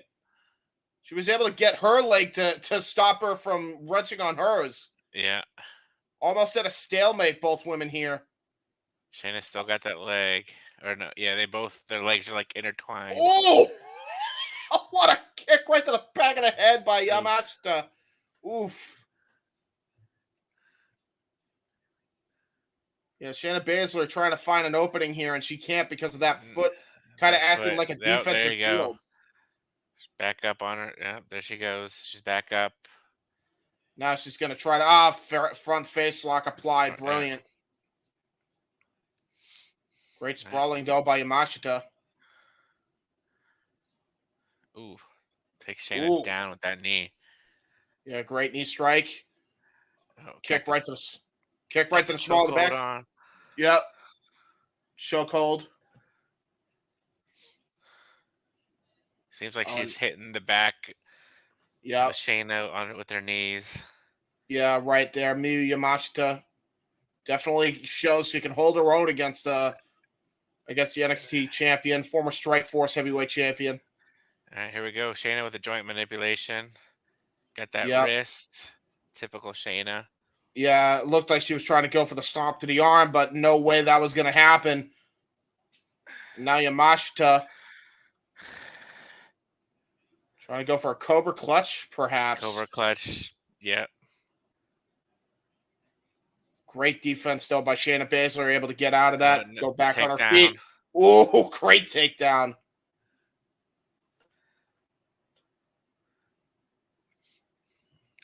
Yeah, $1 million dream of sorts here, almost. Kind of, yeah. I kind of wish... I've been like begging this for years. I just wish they would book Shayna so much better. And the WWE, especially when you see performances like this. And look at this, Shayna, great judo toss. Yeah, cross arm bar, great judo takedown. Trying to go for the cross arm breaker, but look at Yamashita, able to clasp her wrists. Yeah. Kicks to the head. Ooh. Yeah, nice. Reversed it back. She's got the cross arm. Oh, no. Is that fully extended yet? Or, it is fully extended. Yeah, it is. Oh, that's not good. Oh, great kip up, though. Great kip up. Ooh, nice German. Perfect German suplex by Yamashita. Now I'm going to try to go for that running knee strike right Oh, to the knee side of the head. strikes. Oh, my God. Oh, nice Oh, suplex no. by Shayna. Yeah, brilliant Shayna's, suplex. what a knee. Oh, my God, that knee by Shayna. She might knock her out here. God. It might be over. Look at that knee. That knee when that hit. Yeah, she's trying to fight the ref. She's trying to fight the ref at this point, the referee, letting her still continue. I don't know how wise that is. I think she's out of it. I don't think she knows where she is. No. Oh, my God. She's like hulking up. Okay. All right. Defense. All right. Kicks. Test your might. Here we go. Mortal Kombat right here in Bloodsport. What a kick to the head. Holy crap. Question mark kick. Got the ankle lock in. Oh, shit. Got that ankle lock. All she has to do is grapevine that leg. Oh, now looks like a heel hook. No. Oh. And she got kicked in the head. She got kicked in the head. Yeah, that was a scissors kick from below. I don't think I've ever seen that before. No. That was a question. What? Oh, shit. Oh, shit. Disaster kick by Yamashita. That must be the pink kick. Oh, my God. Oh, my God. Yamashita might shock the world here. Here's the left kick. Oh, shit. What the hell, Shayna? A pile driver? Oh, shit. Tombstone pile driver. That's it. Oh, shit. That is it. Holy shit. Shayna Baszler with the tombstone pile driver gets the TKO victory after damn near losing herself after the question mark pink kick. Oh, my God. Look how she grabbed her, though. That was deadlifting. Oh, deadlift. Oh, my. And after a disaster kick. Oh, it's freaking amazing. Oh, my God. Oh, so good, dude. Holy hell. Holy crap. What a flurry of offense, dude. That was nuts. Oh, Shayna Baszler still undefeated in GCW Bloodsport, ladies and gentlemen. Yeah, she is. And Yamashita with the handshake, earning Shayna's respect. Whew. That was tremendous. I just had like a rush go straight to my head after that. Holy crap. Dude, that was so close. I thought Yamashita was going to pull off an upset. I thought so too. Holy crap. That was awesome.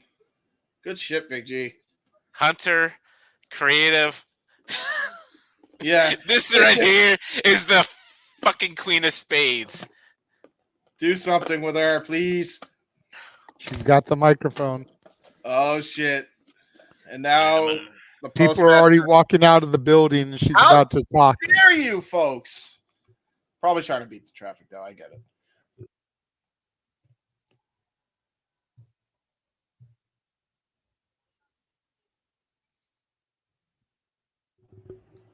People who don't know who I am, you know who I am now. But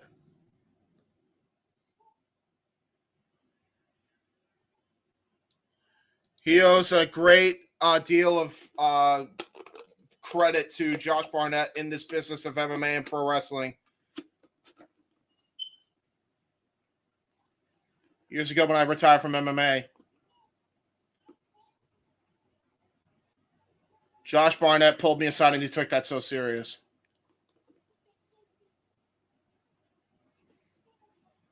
He said to me, Shayna, nobody understands why you're doing this, but I do.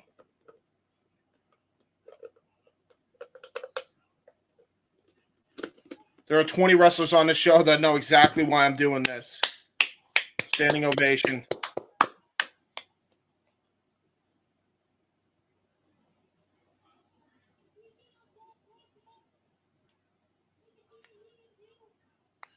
And now you might all understand after tonight why we're all doing this.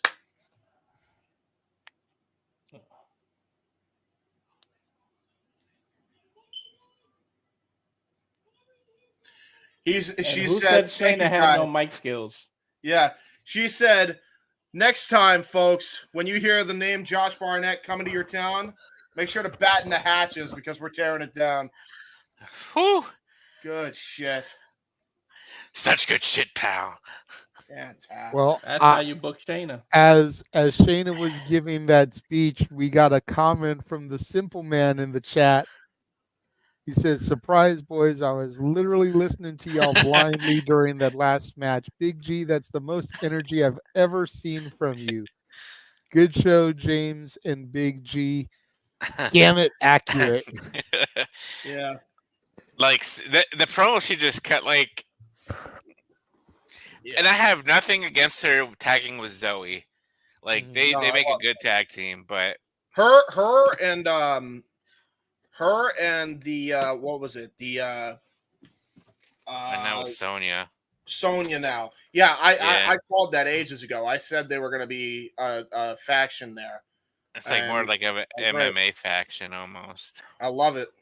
See, and here's where I have to play depressing, businessman to Big G, because it is the way it is, and it's the way of business. Exactly. Unfortunately, I know. WWE is never going to make her the face of the division because she does not have the same sex appeal that the rest of the women on the roster do. And it sucks, and it shouldn't be that way, especially in this Triple H era. It's just so there's funny. a reason why people like Liv Morgan are the champion, and Shayna Baszler has never had a run with the women's title. Yeah. The old cliche sex saying. sells. Yep. Yeah. Unfortunately. And it sucks because a lot of times there's those wrestlers that are just that damn good and they deserve it. They just don't get it. Shayna just proved why she does what she does. Yeah. We're in the Triple H era, and Liv still has to turn around and say people like girls like me. Yeah, sure. Mm-hmm. But it's not saying this is why WWE is the laziest and giving me what is there. I want to dress in the most for me. Yeah. No, it's not Except wrong. for my NXT, right, Noah? The NXT women's division is on fire right now. This Tuesday, we may have a brand new NXT Women's Champion. Yeah. And then Noah will have to get a certain T-shirt. True that. What did Noah say last night? She's not winning, damn it. Yeah, sure. Sure she won't.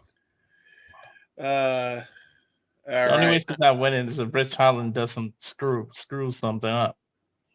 Oh my God! Yeah, there you go. She ain't winning, Noah Foster. Yeah, sure she ain't. So yeah, but folks. What did overall? I thought it was a very good show. I agree. And we get a shot with the MVP. I am totally down to keep doing these GCW Bloodsport events. Yeah. If we want to figure out a way to flip it into some of the other GCW events, as long as they don't conflict with one of the big three, I'm all about that.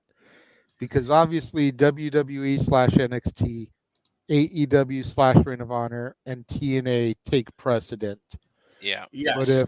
But if GCW runs a pay-per-view and it's not against one of those other companies, I'm totally down to do it. All the wrestling, as the Simple Man would say. I would say as well, if nothing else, and we need a commentary to do a GCW on one of those big four events. I mean, right here, these two right here. I'm just saying.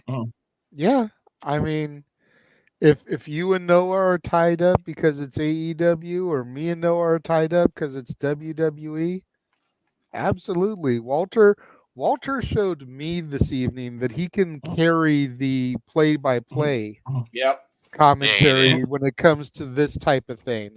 Yeah, he did. Yep, that's why he is the play-by-play mostly. I'm just kind of here as secondary play-by-play if I need to be. That's it. That's kind of how our style is. Like that was like that on the UFC call as well. Everybody's a team, though. Oh yeah, exactly. After tonight, I'm really pumped to call Bash in Berlin with Noah. Yeah, man. And you got some good reps in after that Shayna Baszler match. So yeah, I forgot. I might be able to call SummerSlam. JJ might put me in because no one's going. Oh, I totally forgot. Hell yeah. Yeah, man. You made it to the main roster, Walter. Congrats. I haven't done WWE. Woo. There you go. Yeah, we may make it a 3-man booth. We may just keep it a 2-man booth, but yeah, I'll be there for sure. It's just a matter of will it be James or will it be Walter alongside me? There you go. Well, there we go. Before we go ahead and bounce out of here, let's run the watch along trailer one more time. Show everybody what's going to be coming up, starting with night 1 of the Great American Bash on Tuesday. Again, as the ticker says, if you want to make sure that Noah enrolls in Chase University ahead of this Tuesday's NXT so that he has to support Thea Hale in her bid to become NXT Women's Champion, super chat to either the Casa DAT Studios channel or the Jeff Meacham Network. We only need $40, $20 per channel, and he has to support her. Is Meecham's Musing, is that going to be on your channel tomorrow too, JJ? Is he simulcasting? Yeah. Okay. No. There might be a spoiler tomorrow night. Noah, sorry. Oh, no! Big Baller G may be living up to his nickname. I don't know, Noah. We'll be right back. We'll run that trailer, then we'll come back and do the sign off. We'll be right back.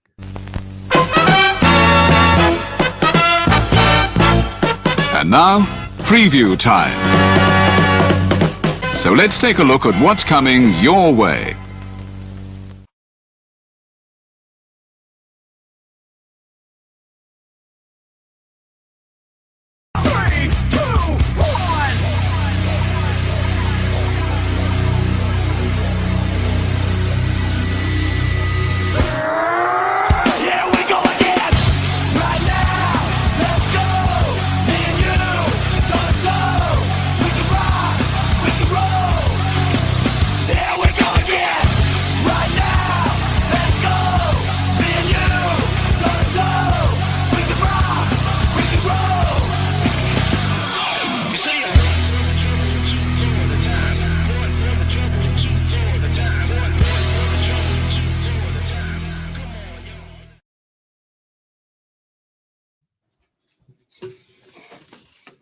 All the wrestling, all the wrestling, all the wrestling, all the wrestling, all the damn wrestling.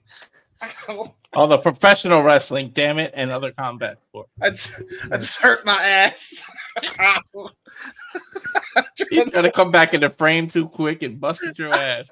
Literally, I just hit my fucking left ass cheek. It hurts. Oh no.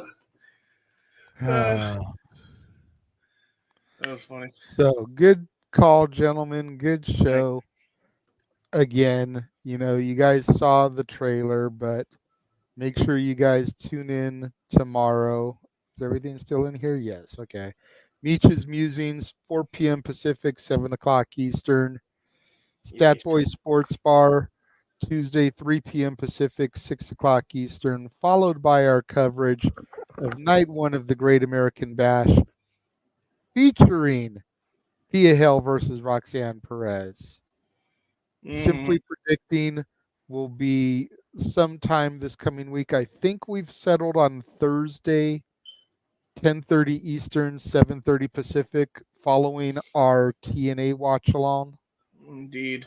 Okay. And then, of course, coverage for SummerSlam will begin at 3 o'clock Pacific, 6 o'clock Eastern on Saturday the 3rd. Biggest party of the summer. Noah will be there. He will not be on the call. 3rd year in a row, Noah won't be here for all of SummerSlam.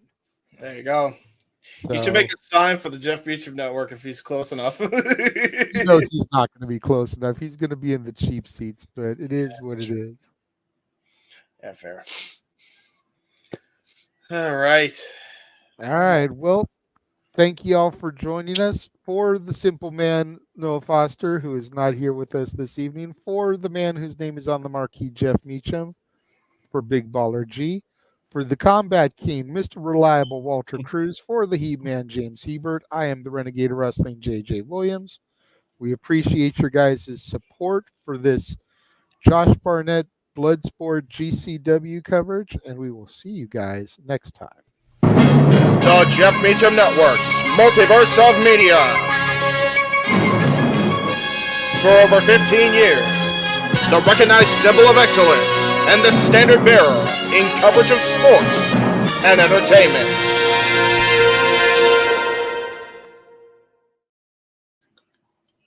GCW.